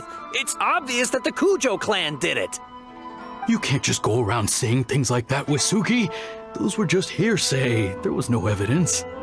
That's not true. Traveler, you may be unaware that the Takatsukasa clan has always been assisting the Kujo clan in the Tenryou Commission. But who doesn't want to be the boss, right? And Takatsukasa Isamu was the key figure for the Takatsukasa clan to bring down the Kujo clan. At that time, no one was held in higher regard than Isamu. So, naturally, the Kujo clan saw him as a potential threat. Kujo Takayuki must have been planning it all along, that rascal. Takayuki is able to control the Takatsukasa clan as long as he's in power. But by the time he retires, Isamu would have been at the apex of his political power, while Masahito and Kamaji of the Kujo clan would still have been too young. The two of them wouldn't stand a chance against Isamu. You think Kujo Takayuki would simply sit back while Isamu gained traction? So he decided to strike first. You youngsters and your conspiracy theories. No, it's true. It's the only way to explain it. Otherwise, why would an impartial person like Madame Kujo Sara sign Ryuji's conviction so quickly? Yeah, that's a little bit suspicious. They had to find a scapegoat to pacify the Takatsukasa clan, so Kujo Takayuki must have told her to sign it immediately. I'm not accusing Madame Kujo Sara of anything, mind you. I respect her very much. But maybe she had no other choice. So you're saying Sara was played into their hands. Is that what you're saying? What do you know? I'm sure Madame Kujo Sara must have had her own reasons. What about the real murderer who was later caught by Sango? The guy was a forensic expert who worked in the station named Shiroyama. I have to admit, he wasn't easy to track down. That Sango really is something, though. She caught him without even breaking a sweat. It turned out that after poisoning Isamu, Shiroyama secretly took the poison to Ryuji's place in order to frame him. Later on, the poison was also found in the forensic office, but that was already after Shiroyama's death. He confessed everything in a testament. That's right. He hung himself in the forensic office not long after Sango was on his trail. Probably because he knew it was only a matter of time before he would be caught. Of course, he didn't admit whether he had been prompted by Kujo Takayuki. He took the responsibility alone. I bet Kujo Takayuki promised him a sizable compensation. After all, Shiroyama had a family to feed. There you go again, pulling conclusions out of thin air. There wasn't any evidence of that at all. Listen, I can almost guarantee that it was the Takatsukasa clan who invited Sango to investigate. We all knew that Ryuji was just a scapegoat. You think the Takatsukasa clan wouldn't figure that out? They're not stupid. So, they were suspicious of the Kujo clan and invited Sango to take the case. However, the Kujo clan were still a step ahead and were able to remove themselves from the situation before the whole thing blew up. They drove Shirayama to take all the blame as well as his own life. A perfectly clean cut for the Kujo clan. I mean, his suspicions are not undoubted. Like, there was the head of the Kujo clan. Kujo's, Sada's, I think it was dad or like mentor or uncle, I don't remember. Someone who Kujo Sada reveres was part of the conspiracy to like actually try and work with the Fatui and basically destroy Inazuma from the inside. So his suspicions aren't unfounded. Like, with Shirayama dead, there was no one left to testify. Even the Electro Archon herself wouldn't be able to do anything. You make up stuff faster than a politician. It's a wonder nobody's asked you to be an advisor yet. Oh, damn. But I think he's right. Hey, that's their loss. The whole thing is starting to sound complicated. And you know what? I think Heizou was in the background listening to all of this, because let's be real. That's what a good detective would do. Hey, I brought the files. And conveniently, he comes out after the discussion appears. I see what you're doing, Heizou. You can't fool me. I bet you got quite an earful just now, huh? But don't believe everything they say. After all, people can tell you anything, and it's hard to separate truth from rumors without facts. So what really matters is the case files. Everything laid out here is all that the police station has about the case. Please, take a look. Remember, you may find many clues during an investigation, but not all of them are useful. And in some cases, the clues you will find will not only be useless, but downright misleading. Okay, be careful of red herrings. Gotcha. Also, if a clue cannot corroborate anything on its own, you can always compare it with other clues, and maybe then you'll find what you're looking for. Okay, that should just about do it. I'm looking forward to your results. Hold on. What actually counts as a result? Usually, you need to find two things from these clues: a proven motive and proven means. Once you can confirm these two things, the criminal can be proven guilty. Gotcha. I understand. Let's do some investigating. All right, you can go ahead and get started now. I look forward to hearing your verdict.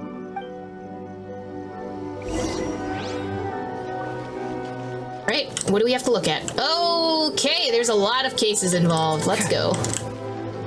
What do we got? Oof. The autopsy report of Takatsukasa Isamu. So many S's, I cannot. Alright, autopsy report probably should be the best first starting point. The deceased Takatsukasa Isamu, 41 years old, police station manager. Clothes intact at time of death. No visible trauma observed on the body. No sign of a struggle. The throat was congested and swollen, caused by a cold before his death. Local ulceration was found in the stomach and intestines, caused by a novel toxin found in the stomach contents. Stomach contents include partially undigested soft rice residue, small volume of fish liver paste residue, a main ingredient of which is highly concentrated fish liver extract, a valuable nutritional supplement. Small volume of cold medicine residue containing a large amount of acidic fruits and vegetable extracts. Appears to be specifically prepared medicine from the Office of Forensic Science. A small volume of novel toxin residue, which was found to be the same toxin discovered by the homes of Ryuji and Shirayama. Cause of death, abdominal mucous membrane disease, plus respiratory and circulatory failure triggered by the novel toxin. So the toxin made him suffocate, and it basically clogged up his blood system. Okay, but they were discovered in the homes of Ryuji and Shirayama. Yikes! He ate all kinds of stuff. So do we. We eat all kinds of things. Alright. Ryuji's testimony. A week before the incident, Master Takatsukasa Isamu caught a cold and lost his appetite. Rice was all he could eat, and he had been taking some special cold medication. That doesn't add up. He was also eating fish. The night before the incident, he had yet to recover, and he was still busy with his work, so I was worried about his health. When Dr. Shirayama came to deliver the medicine, I consulted him about a health supplement. Dr. Shirayama said fish liver paste could help boost his immune system, so I went to the forensic office to retrieve some and gave it to Master Takatsukasa. By the next day, really, Master Takatsukasa was so kind to me, I swear I could never do that to him. Come to think of it, Shiroyama was a forensic doctor. He could easily pull off something like this. Especially since Shiroyama was the one who recommended, hey, eat this fish paste and it should be fine. So he could have easily replaced the fish paste in the medicine cabinet because it was found in both of their offices. So he could have replaced it with the poison or mixed it with the fish paste. Shiroyama's testament. I murdered Takutsukasa Isamu. I poisoned him in his cold medicine. Though he appeared to be honest and honorable in public, in secret he asked me to search out a new type of poison to get rid of those who opposed him. He also said that if I refused, he would have me thrown in prison. He used my family to blackmail me. He left me with no choice. I killed him with a new type of poison that I'd someone purchased from me at the International Trade Association. To protect myself, I later framed my colleague Ryuji. But now it's only a matter of time before the detective uncovers everything. I know that I've made a big mistake, and there's no escaping it now. Only death awaits me.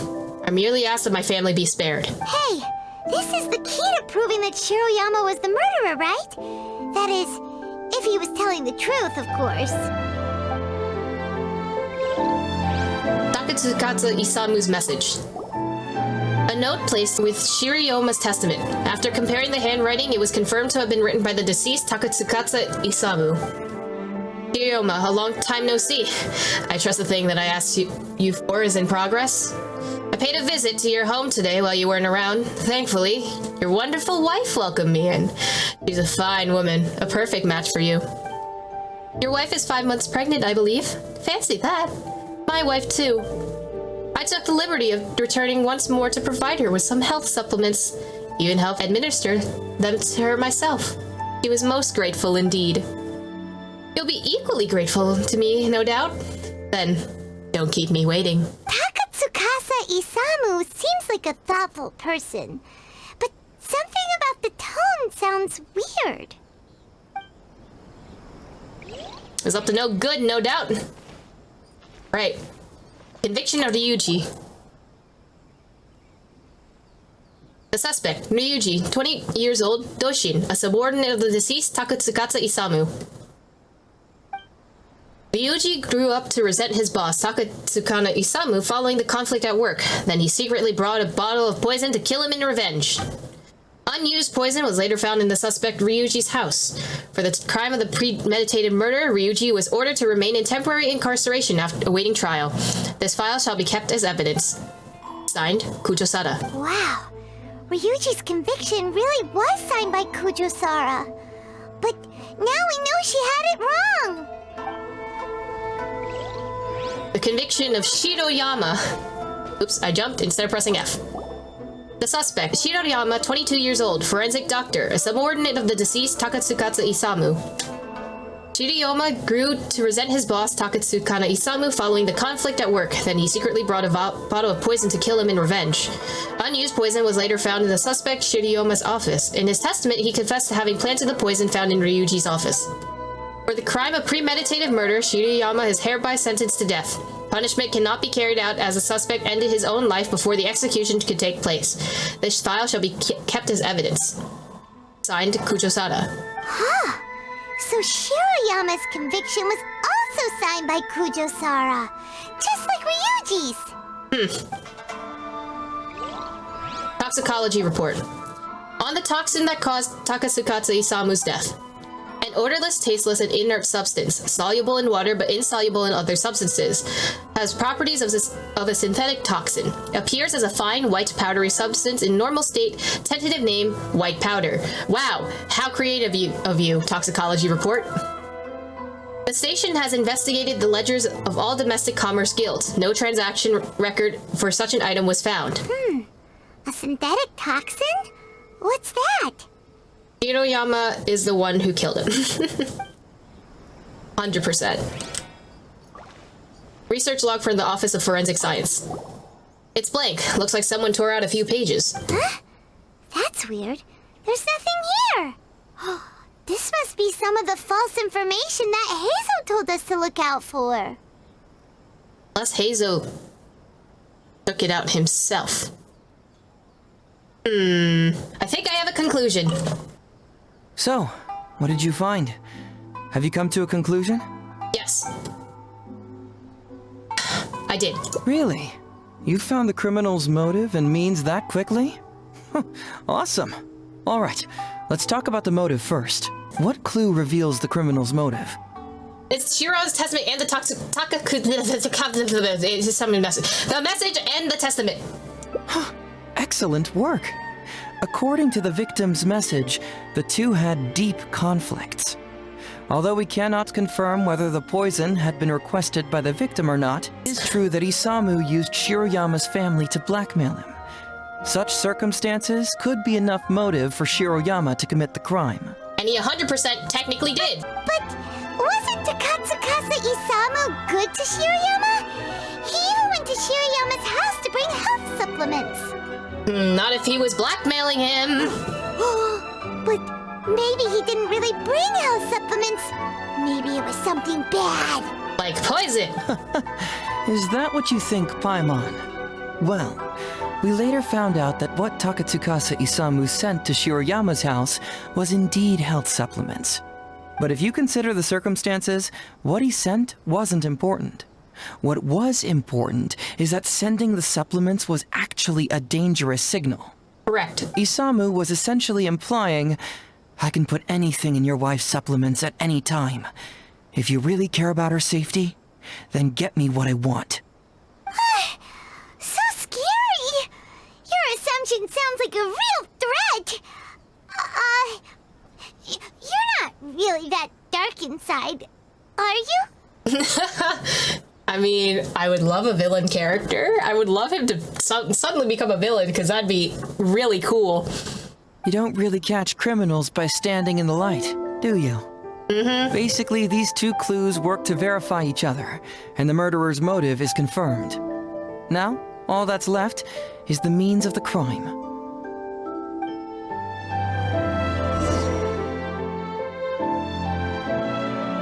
Next, which clue confirms the criminal's means? So, what did you find? Have you come to a conclusion? There were a few. Yes. It was a few things. It was the autopsy report, the testament, and the toxicology report, right? Bingo! The autopsy report confirms that the cause of death was a special toxin. The testament indicates that Shiroyama used his position as a forensic expert to mix the toxin into the cold medicine taken by the deceased. I knew it! But is that really the truth? Is it not possible that the toxin was mixed into the fish liver paste? But it said it's soluble in water. Well, according to the toxicology report, this white powder only dissolves in water. Neither rice nor the fish liver paste could be used as a carrier of the toxin. The cold medicine was the only option. So Ryuji technically was the person who delivered the cold medicine, but the other person spiked it first. Putting the poison elsewhere would not only fail to guarantee a lethal dose, but would also increase the chance of it being noticed by the deceased. Therefore, the means is also confirmed. Add that to the motive for the crime and... Whoa! So the murderer really was Shiroyama! Yep, pretty clear cut, wouldn't you say? Look, I really don't know what Sango is so suspicious about.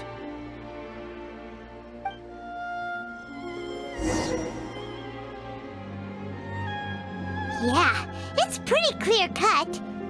Huh. You could say it's almost too clear cut. Oh? Well, let's hear them. Maybe I have answers. What's bugging you? Based on the convictions written by Kujosara and Ryuji and Shiroyama, what are the two committed the same crime? Why are their punishments different? Why is the research log from the Office of Forensic Science blank? Did someone tear out the pages? Toxicology report mentioned that the poison isn't sold anywhere in Inazuma. Shiroyama's testament said it was brought by the International Trade Association. I don't like that those pages were ripped out. This also puzzles me. Maybe someone doesn't want us being privy to the contents inside, or maybe Shiroyama tore a bunch of pages out by accident. But regardless, this isn't essential to the case. Like I said before, a lot of what comes up in an investigation is irrelevant information. The crucial elements are Shiroyama's motive and means, which we have established. But there must have been additional information that was ripped out. Why would the papers be ripped out? Like, that's so suspicious, and you don't think that's suspicious at all?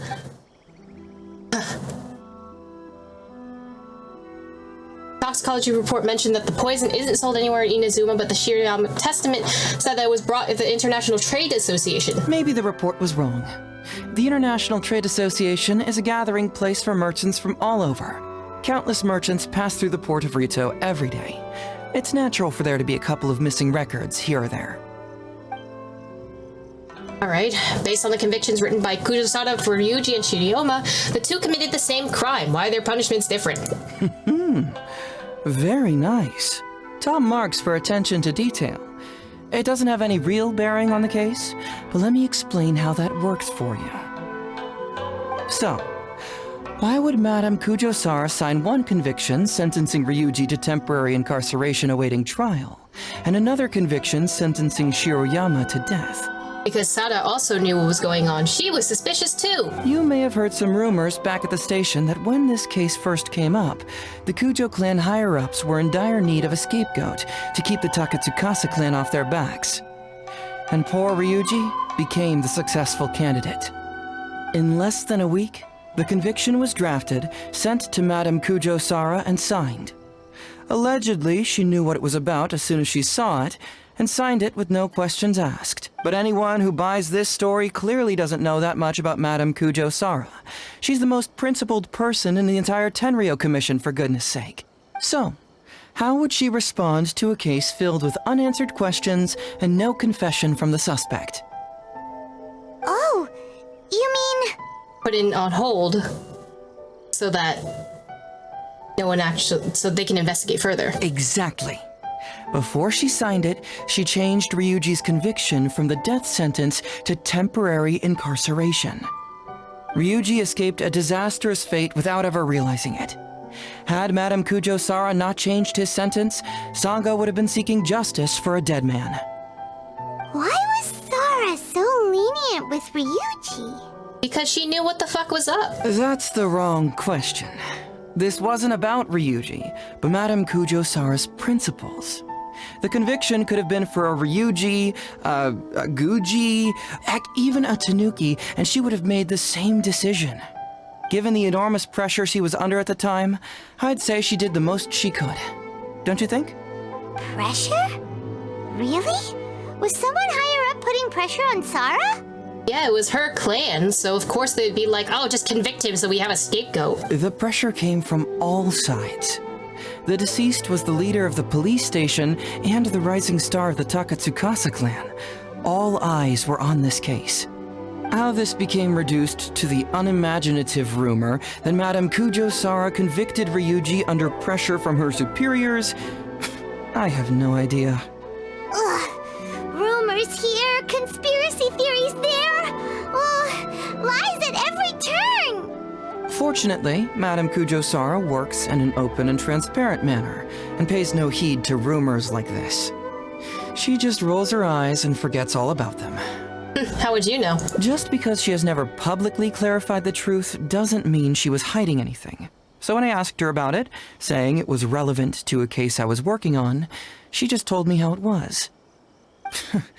Believe me, in this case, more than any other, I have checked every last detail. Well, I've answered all your lingering questions, and you've checked all the material the police station has, so what do you think? Case closed?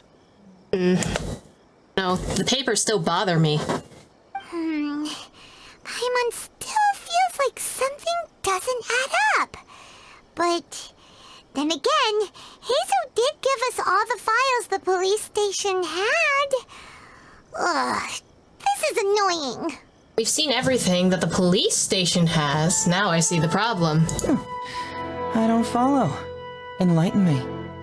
The detective agency, you told Sango I've disclosed everything the police station has on this case. When we started to look at the files, you said to us everyone's laid out here is all the police station had about the case.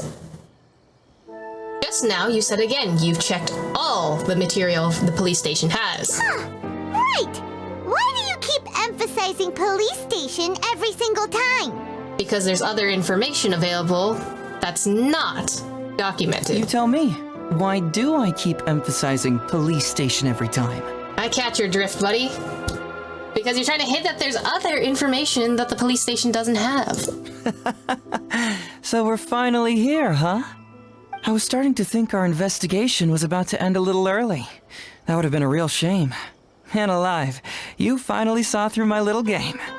Stop playing games with me, sir. You're absolutely right. There is other information that the police station doesn't have. Reason being? It's my own evidence.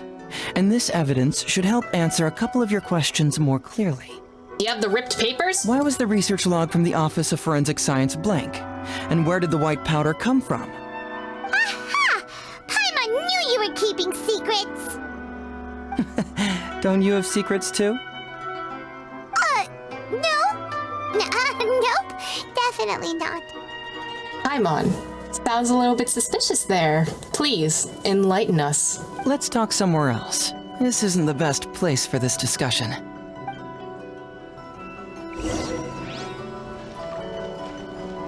What do you guys have to say? Same thing? Hey, Traveler. Investigating a case isn't so easy, is it? Don't worry. I'll tell you all you need to know. About President Sango. Huh. Sango? The Takatsukasa clan really hired an amazing detective, didn't they? She comes to the station to submit applications every now and then, and has been constantly requesting to reinvestigate the Ryuji case. But Heizou has always prevented her from doing so. I really didn't expect that she'd go as far as writing a complaint letter, though. Phew, she's relentless. As for why Heizou Senpai has been keeping her away from the case, I think he's afraid that Sango would be putting herself in danger. After all, we're talking about the murder of an important man. That can be deep water if you're not careful. Sango may run a detective agency, but in the end, she's just an ordinary person. Are they friends? Well, not exactly. I've pretty much seen them argue every time they meet. But Heizou might still consider her as an old friend. I heard that he used to work with Sango. Sometimes he'd ask me to hand over less pressing cases to the detective agency. I guess he just wants to support Sango's business. Heizou Senpai is a good person, there's no doubt about that. Oh, he's been looking out for Sango this entire time. This is a quiet spot. Let's talk here. Yeah. All right. Here's the secret I've been keeping all along. The torn out pages from the research log of the Office of Forensic Science. Great! But Paimon can't believe you kept this a secret all this time! It's not like you think. I wasn't the one who tore out the pages. You found it later, okay. Look, just read it over first. Acidic nutrients extracted from the Sunsetia were mixed with the oil extracted from the fish liver. When the mixture was purified, the formation of a fine, powdery substance was observed. Over the course of a week, forest boars to whom the substance had been administered suffered the first from damaged and diseased skin mucosis membranes, followed by respiratory failure, then death. Mixing and purification procedure was then repeated, but replacing the Sunsetia with a more concentrated Sunsetia juice and the fish liver with a concentrated fish liver paste. A large quantity of the powdery substance was produced. When forest boars were administered this dose, the time of death was reduced from 1 week to a few hours. See appendix for lethal dose analyst. Researcher Shiroyama. Finished? Do you see now? The method used by the perpetrator to commit his crime wasn't by putting the white powder in the cold medicine. It was the cold medicine mixing with the fish liver paste that turned into the white powder. Huh. You stole my lines. That's correct. The white powder was Shiroyama's invention. As a forensic doctor, he provided a special cold medicine for Takatsukasa Isamu. The autopsy report showed that this medicine contained a high volume of acidic fruit and vegetable extracts. Then, he tricked Ryuji into sending fish liver paste to Takatsukasa Isamu. When the two substances were taken together, a toxic dose of the substance formed in his body. So technically, Ryuji unknowingly poisoned Isamu. But if he had that evidence, Ryuji would be sentenced to death. This is the real modus operandi. Oh, that's awful. One was medicine, and the other was an expensive nutritional supplement. Both completely harmless. True, both are harmless on their own, but when combined, poof, that's it. Why didn't Shiroyama admit this in his testament? There was no need for him to hide it. It was not him who wanted to hide it, but the person pulling the strings behind him. Huh. You mean there was someone else pulling the strings? Aren't you curious where I found these pages from the research log? Ryuji was hiding them, right? It was in Kujo Takayuki's secret warehouse. Never mind. Okay, so Takayuki was cooperating with the poisoning. So the Kujo clan was a part of this. But that would start a whole conspiracy, and then everything would just go wrong. After I found the missing pages, I did some digging around and found out that Shiroyama had worked for Kujo Takayuki before joining the police station. This is an inside ploy. The Kujo clan secretly provided Shiroyama with funds to study forensic science. I guess you could say that Kujo Takayuki's investment paid dividends in this case. Of course, I had only learned all of this after the Vision Hunt decree came to an end. Kujo Takayuki had lost his grip on power, and the Tenryou Commission was undergoing a general reshuffle. To avoid coming under suspicion, Madame Kujo-Sara put me in charge of building a case against Kujo Takayuki. I found a huge stash of fish liver paste in his secret warehouse. Nothing hugely incriminating about that, of course, but I still took the trouble to open each and every package until finally, I had to concede that this really was just a huge stash of fish liver paste. But then, underneath the floor tiles where the fish liver paste was stacked, I found a secret compartment with this torn-off research report lying inside. So it was him who wanted to frame Ryuji all along. What a nasty piece of work. Let's review the whole case from the top. First, Takatsukasa Isamu, for whatever reason, noticed Shiroyama's talent as a forensic doctor and asked him to develop a special poison on his behalf. But Shiroyama was already working for the Kujo clan, so he refused. So he threatened. Takatsukasa Isamu wasn't about to take no for an answer, and that's where things took a dark turn. He twisted Shiroyama's arm by making a veiled threat to harm his family. All Shiroyama could do was to secretly report everything to Kujo Takayuki.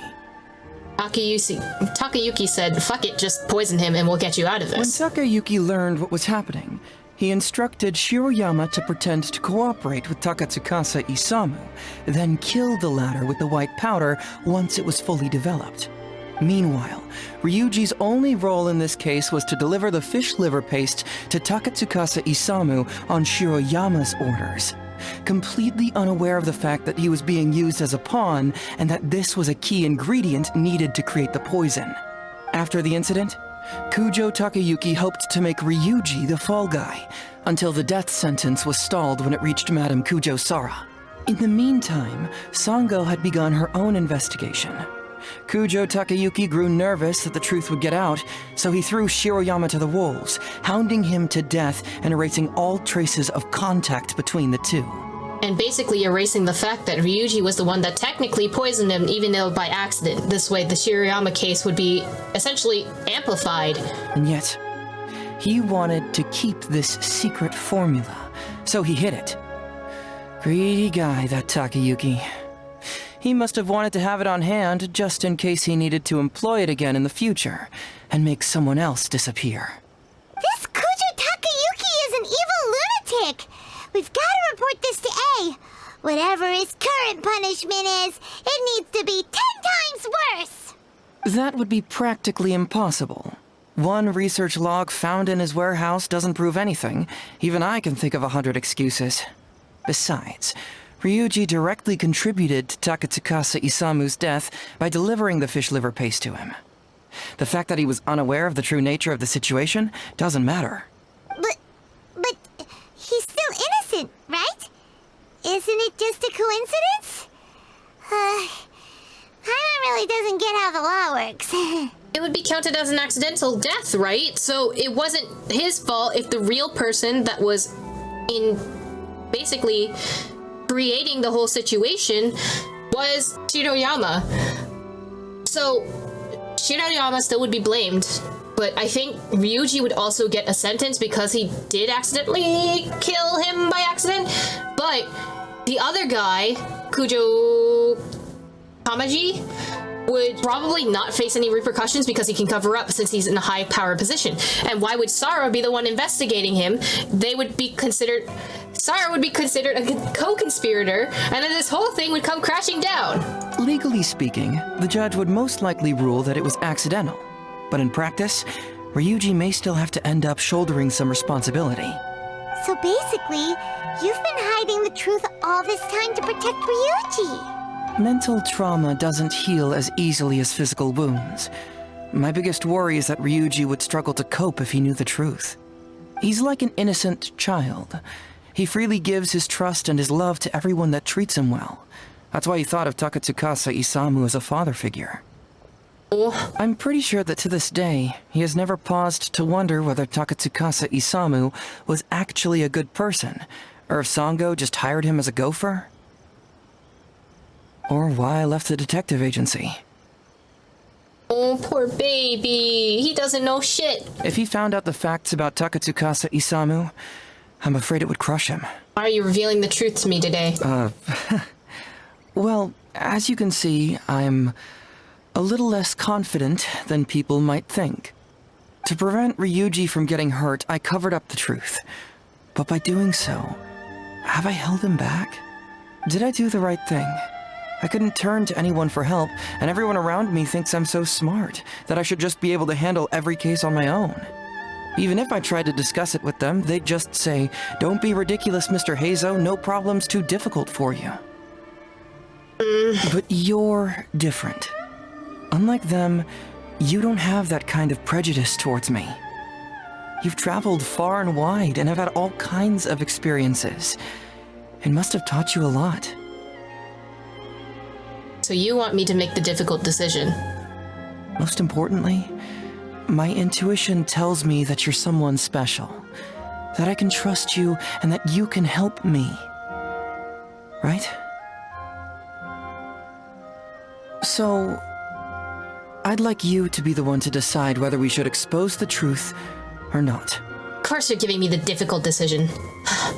I need to think about it. Oh, you don't need to tell me what you decide, and you certainly don't need to decide right now. Let's just say I'm leaving this teensy-tiny matter up to you. You bastard. You bitch. You're making me do all the difficult decisions, huh? You want to look all smart and mighty, but you can't make the fucking decisions for yourself. All right, let's head back to the detective agency. You can mull it over on the way. Once you've made up your mind, just tell Ryuji and Sango your verdict. Fine. Right. I think it's best that we tell him the truth. I don't give a shit if he, like... He needs to know that this is what actually happened. The truth is better than fucking covering up all this shit. Ryuji, we have our verdict. Hey, Traveler. Hey, Detective Heizou. You're back already, huh? I bet you're tired. Well, I just bought some tonkatsu. Care to join me? There's plenty for everyone. Oh, Ryuji. No, we have to stay strong. We're gonna tell him the truth. We'd love to.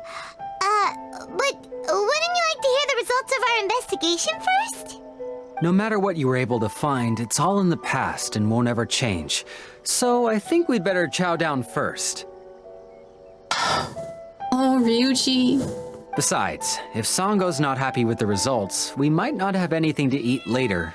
I'm not worried about Sango. I'm worried about you, you sweet summer child. Come on, Ryuji, pipe down. Let's hear the traveler's conclusion first. Okay then. Over to you, Heizou and Traveler. Don't worry. Just tell us your findings. Everyone trusts you, as do I. Detective Heizou hid some evidence. The truth of the matter is, you tell them the whole truth about the Ryuji case. But how? How could this be? Huh. So, that's what really happened? Yes. Ryuji, I know it's hard to accept, but... Wait a minute. Sorry, I have quite the stomachache. Sango, can I take the day off? Ryuji? Sure, of course. Take the week if you need it. Ryuji runs away in a fluster. Oh no, baby!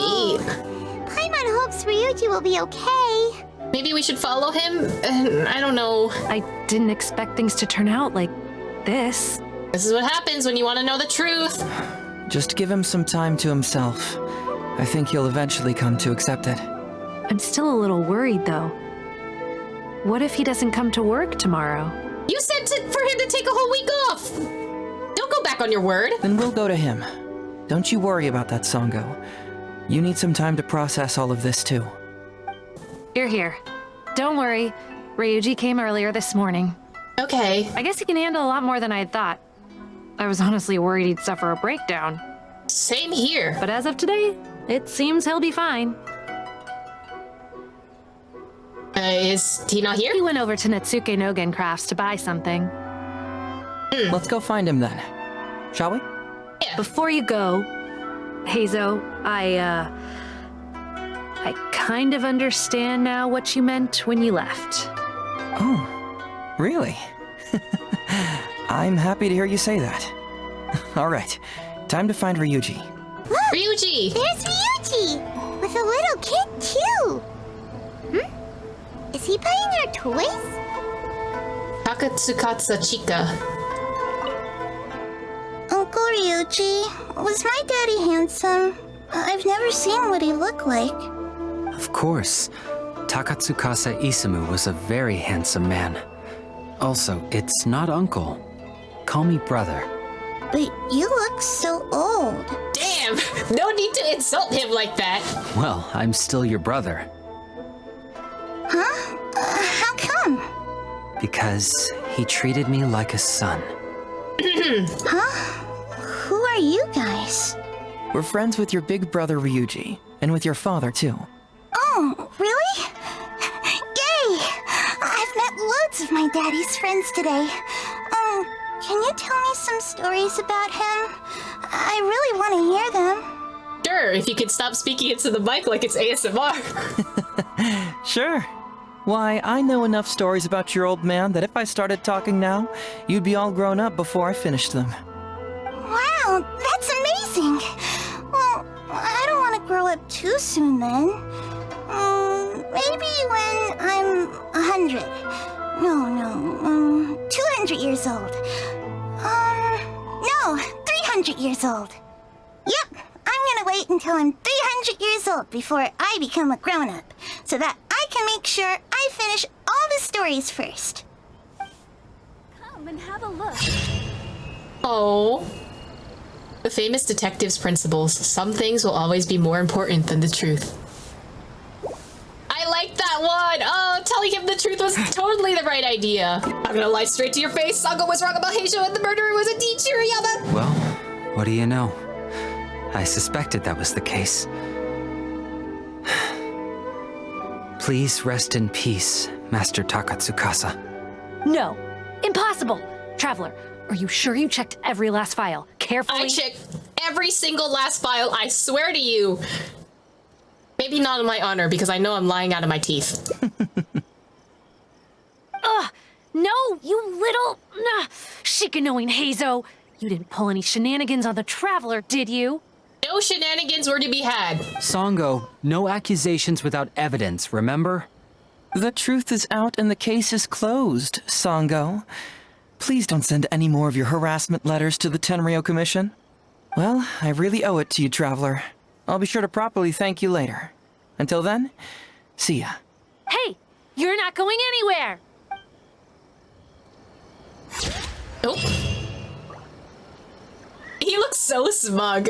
There's one secret that only we know of. Yeah, what's this thing about, an approval reply for Heizou Talks Fraud? Oh, have they approved it already? Huh. The Tenryou Commission certainly has become more efficient ever since Kujo Kamaji took office. So, what is Heizou Talks Fraud? Are you running a pyramid scheme? It's an anti-fraud public awareness event. Basically, think of it as a short play about fraud. We'll get a few people to perform an entertaining drama in order to raise public awareness about the issue. Oh my god. Okay, so if Heizou existed IRL during like the 2000s or like 1990s-ish, he would 100% be part of the DARE program. Ooh, so it's a play? Paimon likes the sound of that. I thought you were only interested in major cases, not petty things like fraud. Well, see, fraud is a major issue here. You've traveled between different nations. I'm sure Mora isn't really an issue for you. That's incorrect because I'm always out of Mora and there's, I don't know if you know the Geo Archon, he keeps draining all of my money. You have to understand that scamming the poor of their money is essentially robbing them of their lives. Left unchecked, the situation could potentially deteriorate into something more serious. That makes sense. But will putting on a performance really work? I'm looking at the DARE program right now and no. It's hard to say. Preventing crimes is more difficult than solving them, there's no doubt about that, but prevention is also a more worthwhile cause. Maybe only a small number of people who attend the event will ever actually encounter a scam artist. You know who needs this? Ito, because he keeps getting scammed out of pay like $8,000 for what, a drum? I think Ito needs to attend this. And even then, of the handful of attendees who encounter said scam artist, I doubt many of them will be able to see through the scammer's ruse. But if even only one person escapes the clutches of a scam artist because of my event, then I'm willing to put on this play for that person. All right, count us in. Today we are the anti-fraud messengers. Great. First, we need 3 actors, 2 to play the scam artists and 1 to play the victim. Well, Paimon can be the victim. I already have a couple candidates in mind for the roles of the scam artists, so come with me to the Grand Narukami Shrine. Okay. If we're going to the Grand Narukami Shrine, are you planning to recruit Miko for your play? She'd be really good at acting. She acts 24/7 in front of our faces. Well, I guess you'll have to wait and see. Are we requesting Sayu? Please, Heizou, I want What are you Sayu. doing here, you little brat? Oh, and the Traveler, too. So, I assume you're here to see Lady Yae? Damn, already calling him a little brat. Is that a way to introduce someone to the shrine? I honestly don't know who we're here to see. Hey, come on, cuz. Maybe I'm just here to see you. Oh, right, they're cousins. I forgot. Don't play your little games with me. If the Traveler isn't looking for Lady Yae, then you must be here looking for Etsu, right? Etsu? You still know me best, cuz. Etsu? Please wait here. I'll go get her. Huh, so we're not here to see Miko? Bummer. I'd rather avoid seeing Miko, but sure. I'm flattered. But even if I wanted to, do you really think I could convince Lady Yae to join a little event like mine? Well, she has a flair for the dramatics, so maybe. Get the Traveler to ask her next time. He can do it. God, I don't want to, but sure. After waiting a little while, a young woman approaches. Well, hello, Detective Heizou. It's been so long since you last came to see me. You know, it's cruel to keep a girl waiting. I see you are also of the flirtatious type, ma'am. Hey, community service isn't all bad, is it? I'm sure it's better than prison, at least. Prison? That's right. I was careless and found myself caught up in a case of fraud. Detective Heizou arrested me, and I was sentenced to prison. Why are you so dramatic like this? Why? You'd be a great actor. For the record, I'm not the one who technically arrested you. Who arrested her then? Oh, come now, Detective Heizou. Don't pretend like you don't remember the part you played. You have a cold heart, Detective. Colder than an icicle in the middle of winter.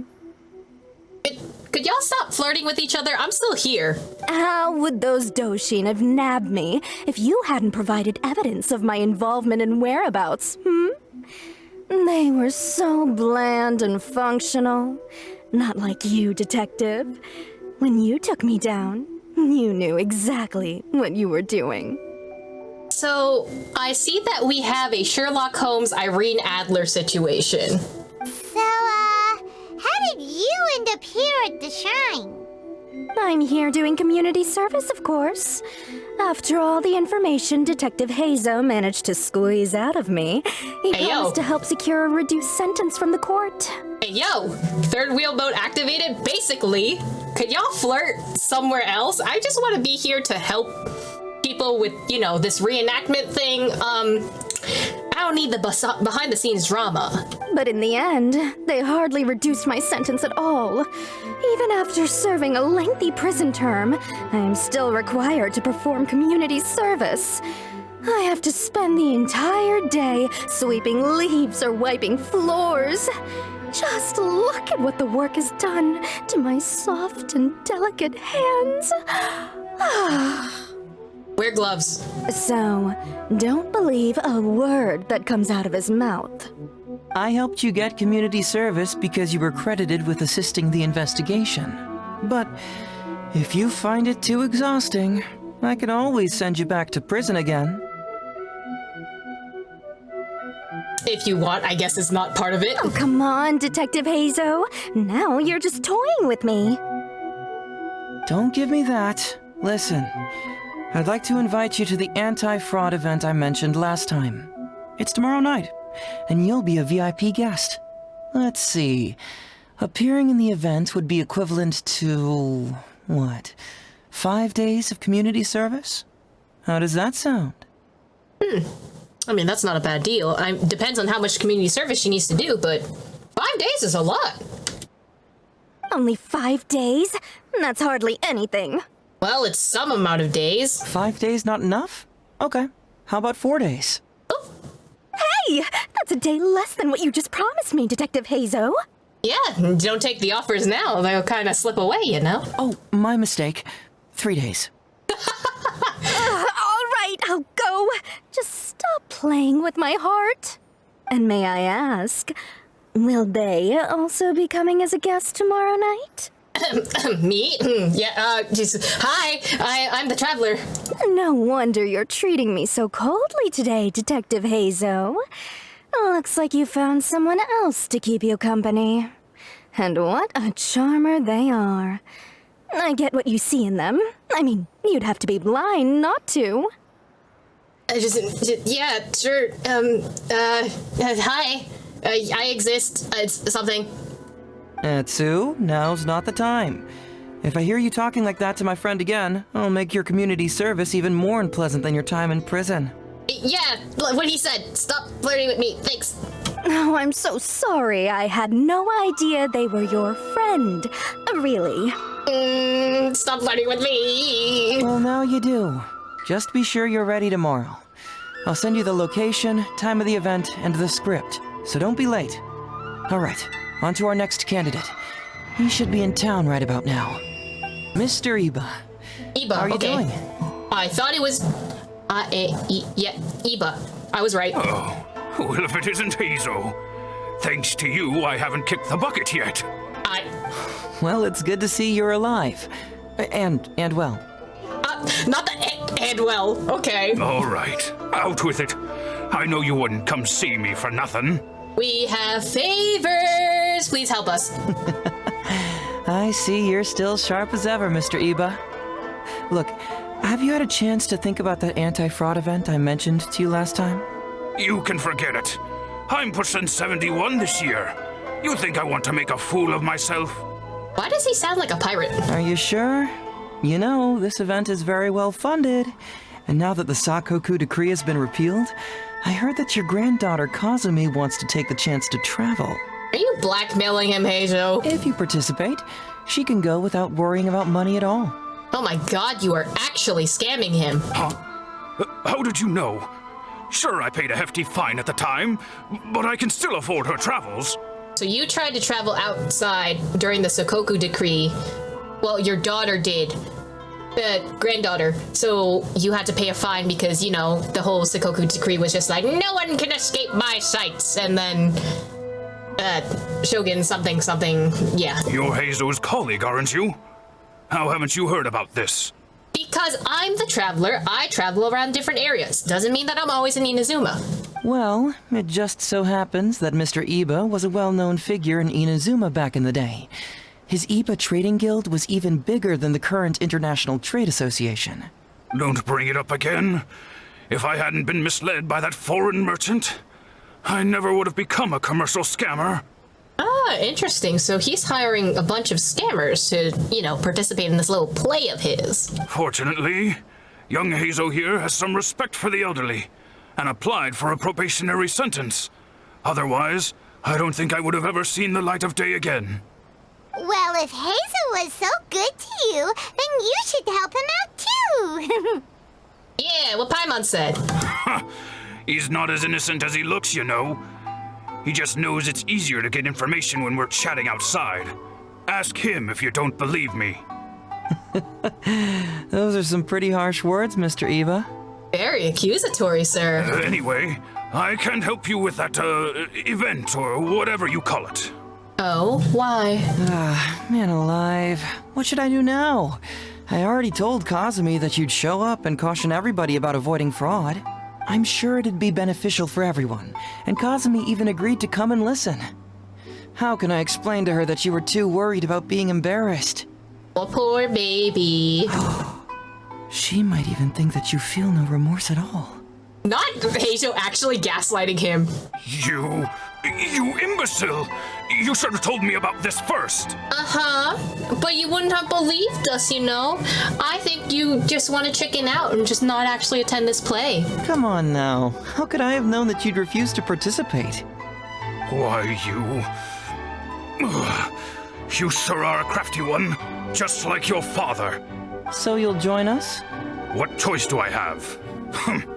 Using my granddaughter to force me into some event.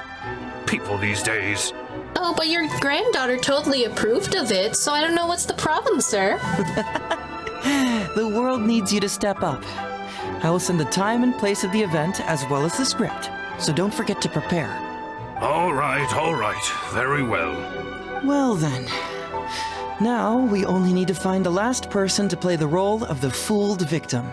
If we need an actor, I think I have a person in mind. We don't want someone too clever for this role. Otherwise, they'd see right through this ruse and the drama would come to a grinding halt.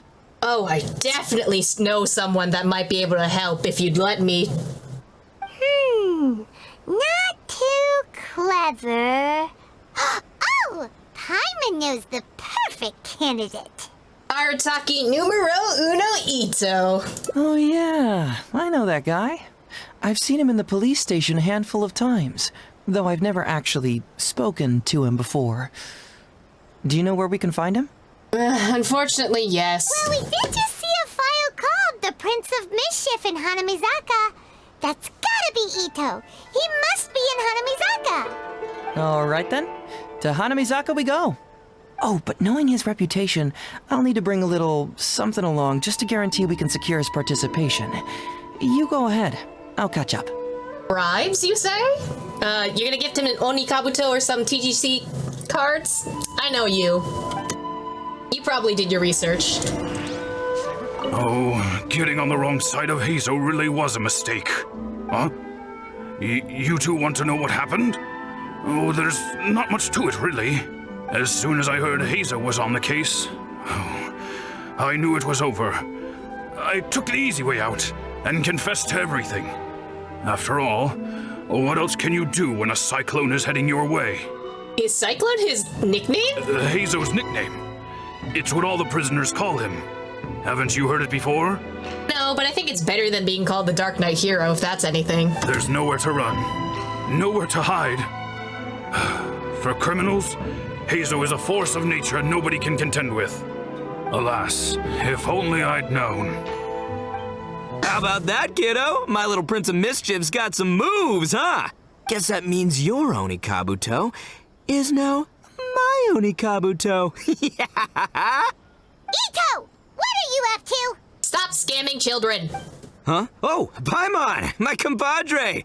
This is a nice surprise. What brings you out this way? We heard you were bullying kids again. What? No, it's not. No, it's nothing like that. They let me look after their Onikabuto just for a little while for safekeeping, and then, once they've gotten stronger, they can come and take him right back. You win some, you lose some. Give the kid his Onikabuto back right now. That's right, my little guy. Good attitude. All right, see you around. Okay, yeah, bye. There's just no helping this guy. Actually, we'd like to invite you to an anti-fraud event tomorrow night, considering you keep getting scammed by random shit. Oh, an anti-fraud event? I'll level with you, compadre. I have no idea what that is, but if you want me there, I can think of nowhere I'd rather be. Look at his dumb little brain. Zero thoughts in his head. He's trying to think. The cogs are turning. The steam is pouring, but absolutely nothing is working for him. Oh, except that there's this Onikabuto Battle Royale tomorrow night that I was planning on going to. Yeah, it's gonna be huge. No holds barred. Winner takes home all the Onikabuto. Okay, but what happened to, us being compadres? Wouldn't you help a friend out, And, as you can see, my Prince of Mischief has a pretty good chance of winning this thing, so, if it was any other day, Sounds like you don't want to go, sir. Do you think all of those Onikabuto together would be a match for my one? Here's a picture. Let me know what you think. Ooh. Oh, he's so cute. Huh? What this? What is this? How'd it get so big? What are you feeding this thing? Look at those beautiful demon stripes, those razor-sharp horns. Is this the fabled Emperor Onikabuto? Did he just take in a zoom-in picture so it looks bigger? This is a small token we provide for VIPs. If you're willing to attend, then one of these will be yours at the end of the event. Whoa, okay, I'm there. Wow, that was fucking fast. Wait a sec, you look familiar. Who are you anyway? He's a cop. And furthermore, do Onikabuto really come in this size? You're not trying to con me, are you? He zoomed in the picture so that it would look bigger. Yes, he's trying to con you, but no, we're not gonna tell you why. Because the more I think about it, the more I'm inclined to think that you're a contestant in tomorrow night's Onikabuto Battle Royale! That's not the conclusion I wanted you to make, but sure, go off, I guess. Yeah, you lost to me in a previous beetle battle, and now you're trying to get the reigning champ out of the way. Without Prince of Mischief to contend with, you'll be free to sweep in and take all the Onikabuto. Am I right or am I right? Nice try, you little punk. 10 out of 10 for the pitch, but you picked the wrong victim. It's the that he just did is sending me. Okay. Then again, consider this. If your Prince of Mischief isn't competing, what's the point of me taking part? After all I'd stand to win is a bunch of puny little larvae. No? Mm-hmm. Well, you've stumped me there. You are completely right. I can't believe I didn't think of that. This is why one of you guys is a detective and the other one's, well, head empty, no thoughts. Sorry, my bro, my main man, my buddy. I had you all wrong. So, you're sure this guy's our best choice? You saw him, right? Zero brain power. Yeah, see? He was already wondering if you were trying to con him. Then allow me to introduce myself. I'm Shikanoin Heizou. I've seen you around a few times before at the police station. Huh? Oh, yeah, I remember now. No wonder you looked so familiar. You were that guy who was in for stealing other people's Onikabuto, right? Oh my god, literally dumb as bricks. Listen, Heizou, hombre, did you apologize to them? You can lose like a man, you can win like a man. but you can never steal like a man. And that's a little Ito nugget. Ito, you were stealing random shit the other day. What the hell are you talking about? Ito! He works there, for crying out loud! He's not one of your fellow inmates. What? Oh, jeez. What's wrong with me? How could I forget? Of course I know you. I remember you now. For real, this time. You're the guy who sells lavender melons at the station, aren't you? Oh my god, literally dumb as bricks! A lavender melon seller? At the police station? Don't be ridiculous! Even Paimon's not this dumb. I know what I saw, okay? Several times now I've been sitting there starving in jail when this guy comes and slips me a few lavender melons on the sly. Didn't even want payment. Solid guy. I think he just wants to give you lavender melons. I don't think he's a lavender melon seller. Yeah, that was me. But it was only because your assistant, Kuki Shinobu, asked me to look out for you. Of course she did. Shinobu's got all the right details. What? So Shinobu was behind it?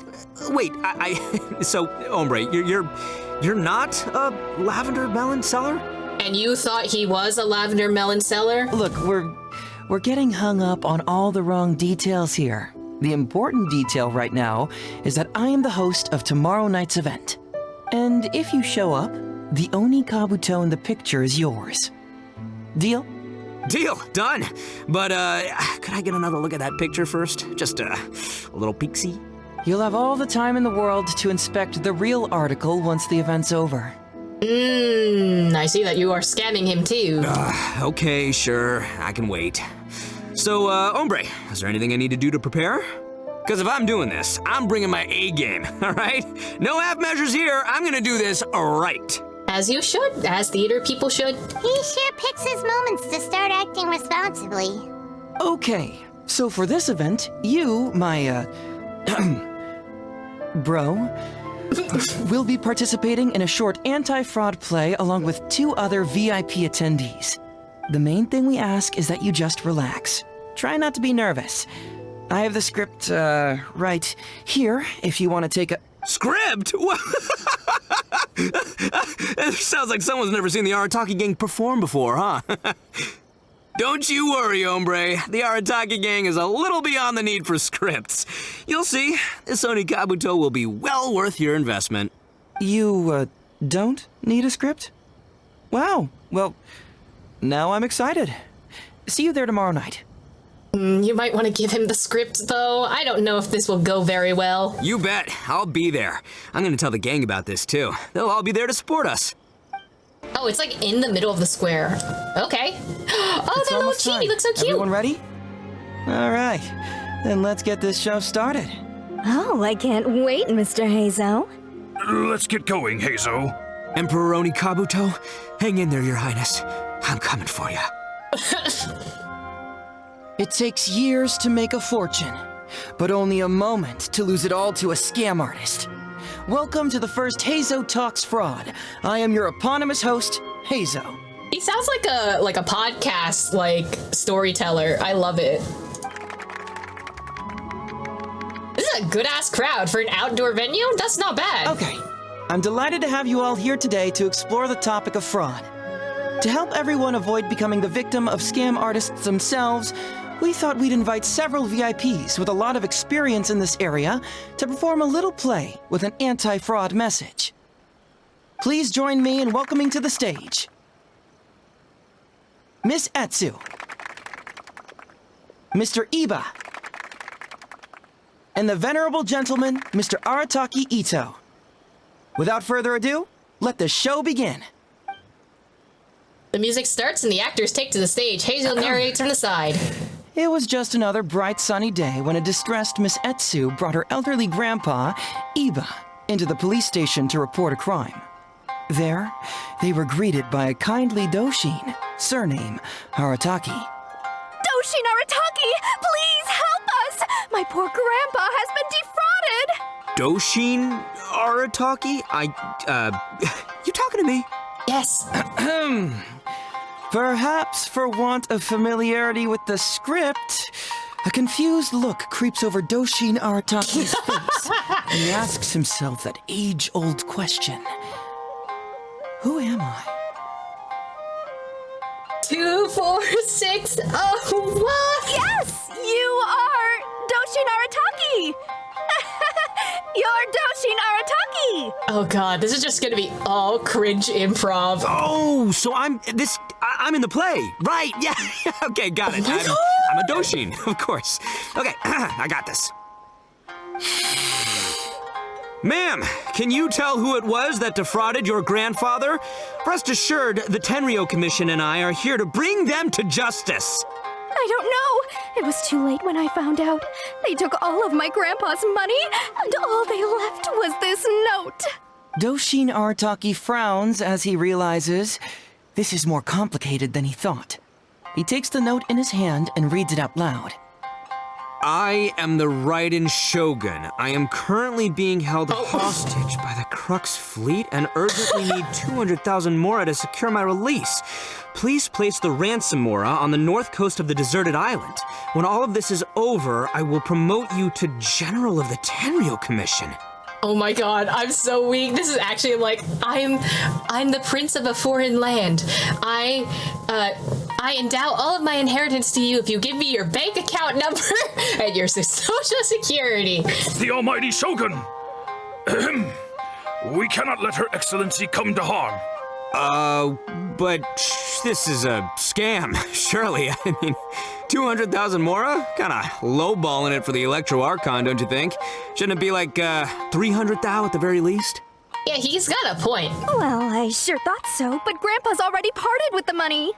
Well, then we gotta get it back. Is there still time? Before I could go out to look for it, Grandpa received another note.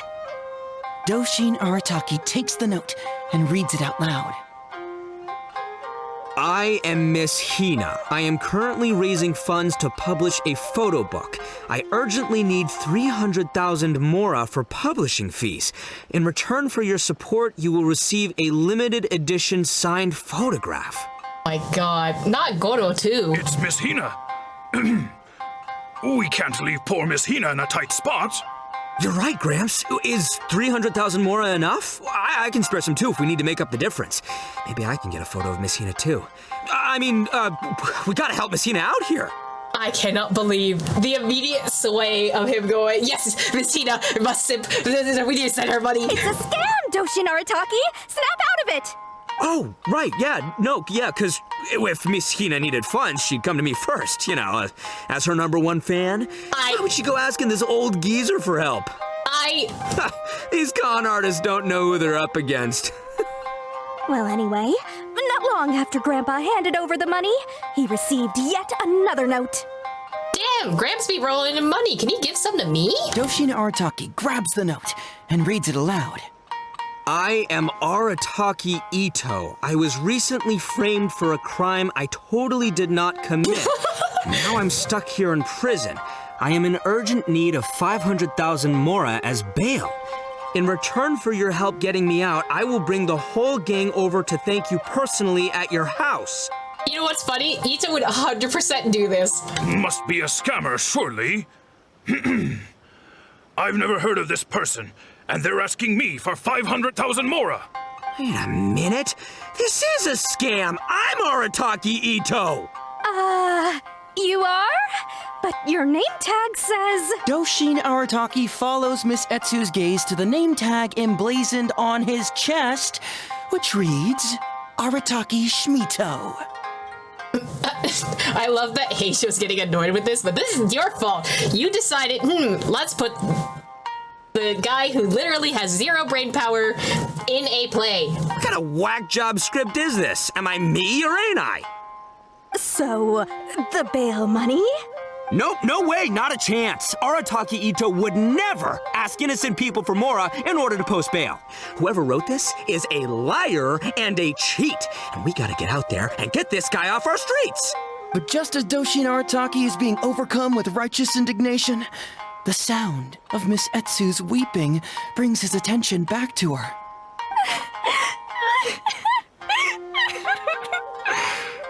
To be fair, Etsu is a great actress. Miss Etsu, don't you worry. We're gonna catch the people who did this. Even if you do catch them, how are we ever going to get Grandpa's money back? Oh, whatever are we going to do about all those Onikabuto? Onikabuto? Wait, what was that about the, Onikabuto? Maybe if you read the script, you would realize what was going on. Oh, well, Grandpa is a major Onikabuto breeder in our village. His are the biggest and strongest Onikabuto around. People come from far and wide to buy from him. We recently received an order that was too big for our current capacity. We were planning to expand Grandpa's facilities, but then we were swindled out of all of our money. Right after we'd signed the contract, too. If we don't deliver these Onikabuto on time, Grandpa will have to pay huge damages. Oh, what are we going to do? Man, what's that saying? It's like, it never rains, but it snowballs. Exactly what we're dealing with. What? Close enough. Etsu, my dear, don't worry. I'll sell the house if I have to. We'll find a way through. But then where will we stay? Please help us, Doshi Naritaki. All we need is the 500,000 mora that was taken from us. Can you help us raise it? Or maybe you could lend it to us? Oh, I see. This is a long game that you're playing, huh? Grandpa's business is going very well. We just need help getting over this hurdle. Doshi Naritaki, please. If you lend us the money, I'm sure I can make it up to you by... I won't hear of it. As a public servant, I would never dream of taking advantage of a person in need. I was going to say, by giving you part ownership of the Onikabuto farm. Oh, so that's what you were, yeah. That's not as enticing an offer as I was... wait, on Onikabuto farm, how many Onikabuto did you say you have? Because if it's more than, say, 10... Not if there's more than 10. Sir, if they are breeders of Onikabuto, there's gonna be more than 10. 10,000. What? 10,000? Well, that's more Onikabuto than I've seen in my whole life. Please help us. As long as we get through this, those 10,000 Onikabuto are yours to keep. 10,000 Onikabuto? Hey, if I looked after them, they'd have little baby Onikabuto. And then the little baby Onikabuto would grow up and have little baby Onikabuto of their own. Yes, Ito, that's what they call Onikabuto breeding. Very good. Doshi Naritaki is struck by a sudden wave of pure elation. His face breaks into a big, beaming smile. But what does he do next? Miss Etsu, don't you worry. I'm gonna help you out. But 10,000 is too many. I can only accept 1,000. Wait, no, what am I saying? 500 Onikabuto. As a Doshin of the Tenryou Commission, it is my duty to serve. How could I abuse my position to take advantage of you? That's great news, Master Arataki. What a wonderful person you are.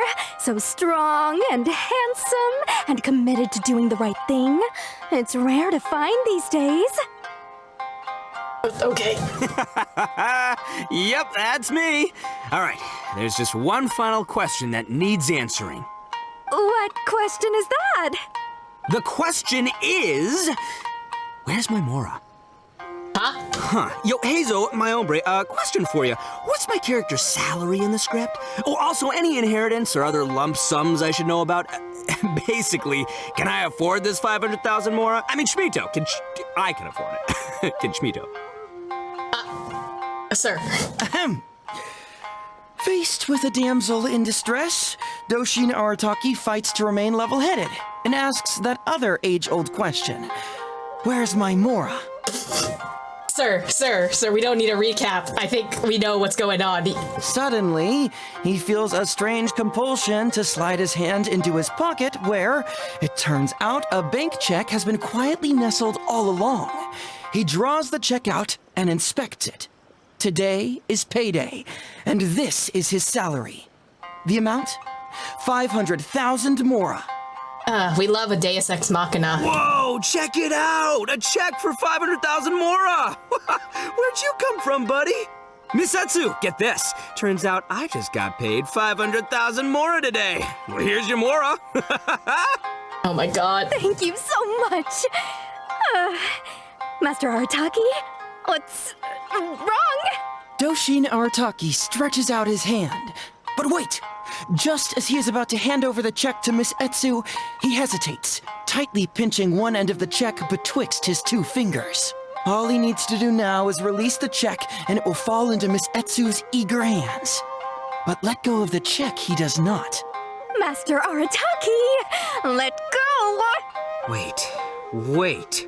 Something's not right. Doshin Arataki is having second thoughts. Has something caught his attention? Has it aroused his suspicion? Has he finally realized the truth? So, this is an anti-fraud show, right? Not him breaking the fourth wall, but yes. Huh? A spark of intuition bursts to life in Doshin Arataki's mind. Since this is an anti-fraud event, I have a question.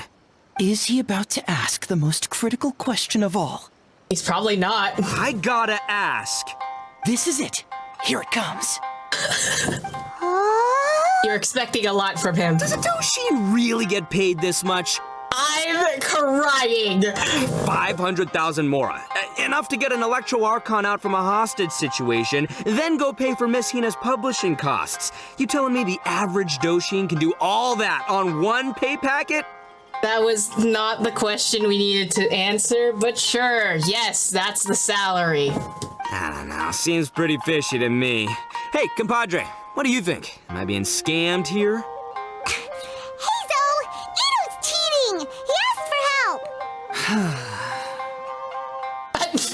As the spark of intuition flickers and threatens to fade, Doshin Arataki clutches around in desperation, hoping to find a source of fuel to feed the flames of enlightenment.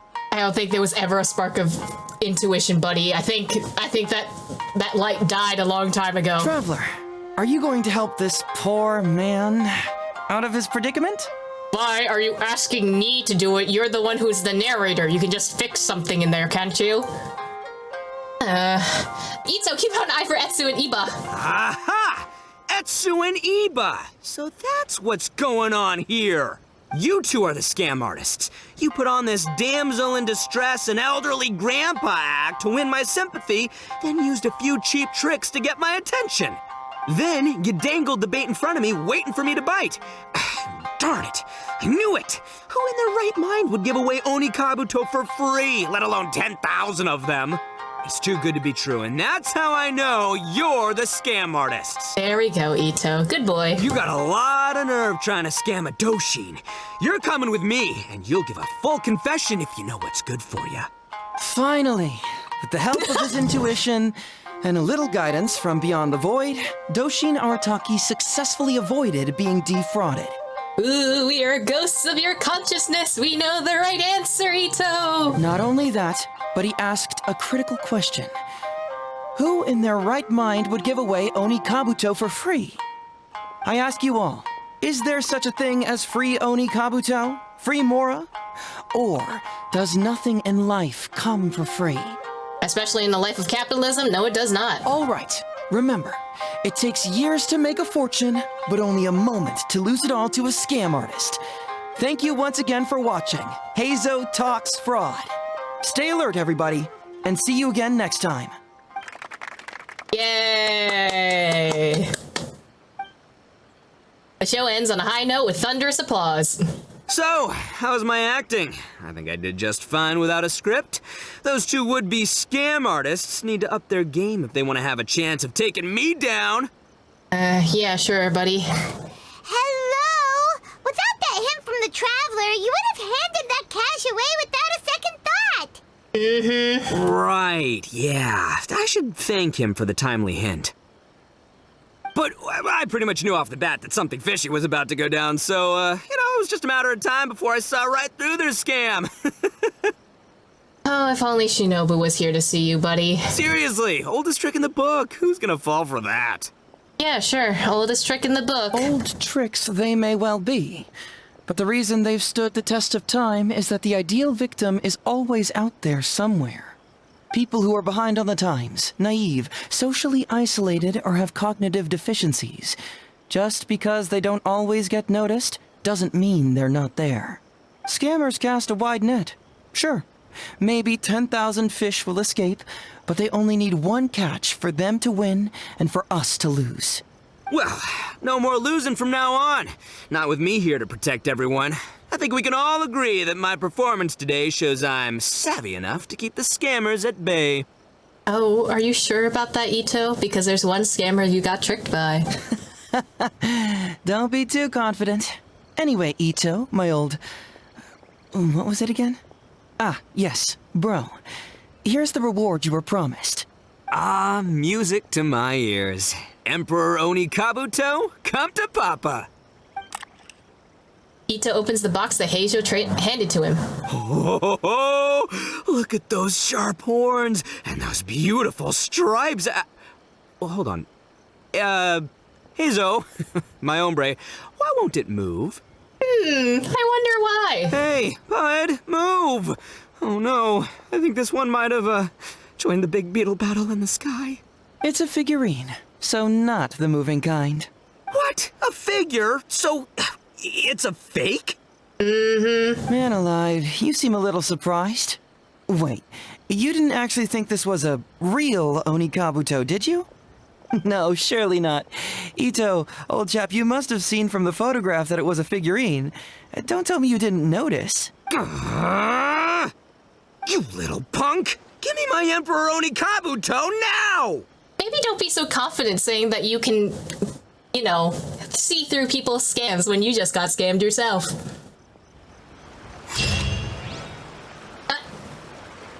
Oh no! Is there such free Onikabuto lunch? Is there such thing as free Onikabuto, or nothing in life come for free? All right, Ito, just follow your heart. Follow my heart. All right then. There's no way a Doshin makes 500,000 mora in a single pay packet. Two innocent victims, Miss Etsu and Mr. Iba, come to a Doshin for help.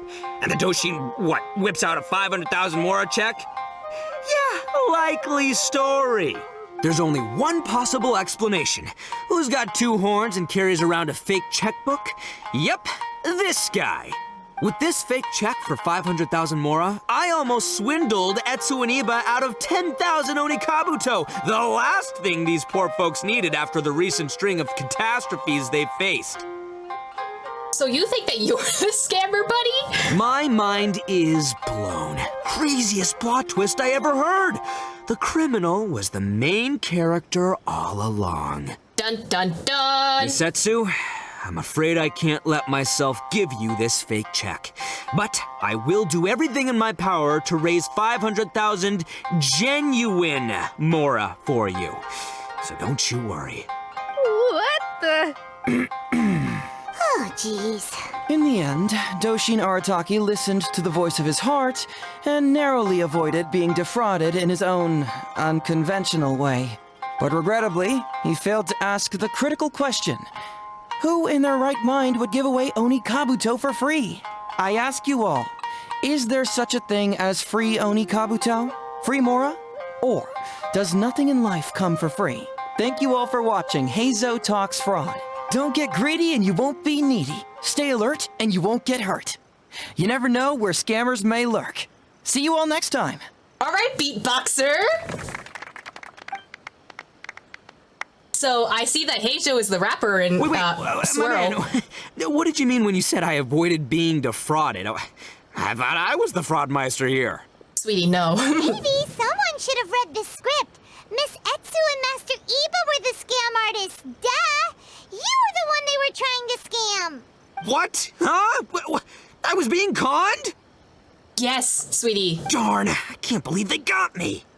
Well, you still managed to protect your money. In the end, they didn't succeed. Yeah, but that was a happy coincidence. They scammed me, and I fell for it. Guessing it wasn't your first time either, huh? Considering the Arataki Drum-Along Festival, no, it's not. It was such a cheap trick, too. Oh, this is killing me. The trick is a common one for a reason, but don't underestimate it. That's how you end up being a victim. But how am I gonna protect my gang if even I get fooled by such cheap tricks? Don't blame yourself, old chap. In fact, you know what? I was also conned today. Yeah, me, of all people. Does that make you feel better? You too, hombre? No way! No, that's impossible. You're just trying to cheer me up. Oh, no, it's the truth. Please, just take a look at the present I got for you. Ito opens the box that Heizou handed to him. Wait, why can't it move? That's just it. I'm sorry to say, it's just a figurine. Yeah, Heizou scammed himself. What? A figure? You mean it's a fake? Yeah, and it's all my fault. I was duped by the Onikabuto vendor's false advertising. What a colossal fool I am. Taken in by a common street vendor? Ugh. So you really were conned, dude! Let me take a second to let that sink in. Gotta say, although I didn't get my Emperor Onikabuto, somehow, knowing that even Heizou got conned kinda puts me back in a good mood. It's, strange. Maybe I'm sharper than I'm giving myself credit for. Great minds think alike, so, me and my hombre here, kinda equally matched. Sweetie, you're as sharp as a fucking end of a baseball bat, but sure. Hey, by the way, compadre, looks like you're the only one out of the three of us who didn't get conned today. Yeah, because I'm watching you two. But you better watch out. We got fooled not because we were stupid, but because those scam artists are some crafty dastards. Yes, Ito, I will listen to your words, buddy. I want you to have this figurine as a reminder of the fact that today, Heizou and I both got conned, but we both grew a little wiser too. I hope that whenever you see it, you'll remember how cunning those con artists were, and how difficult it was for Heizou and I to see through their schemes. Then, you'll always keep your wits about you, and you'll never become a victim yourself. Yep, that's right. No one will ever manage to con you.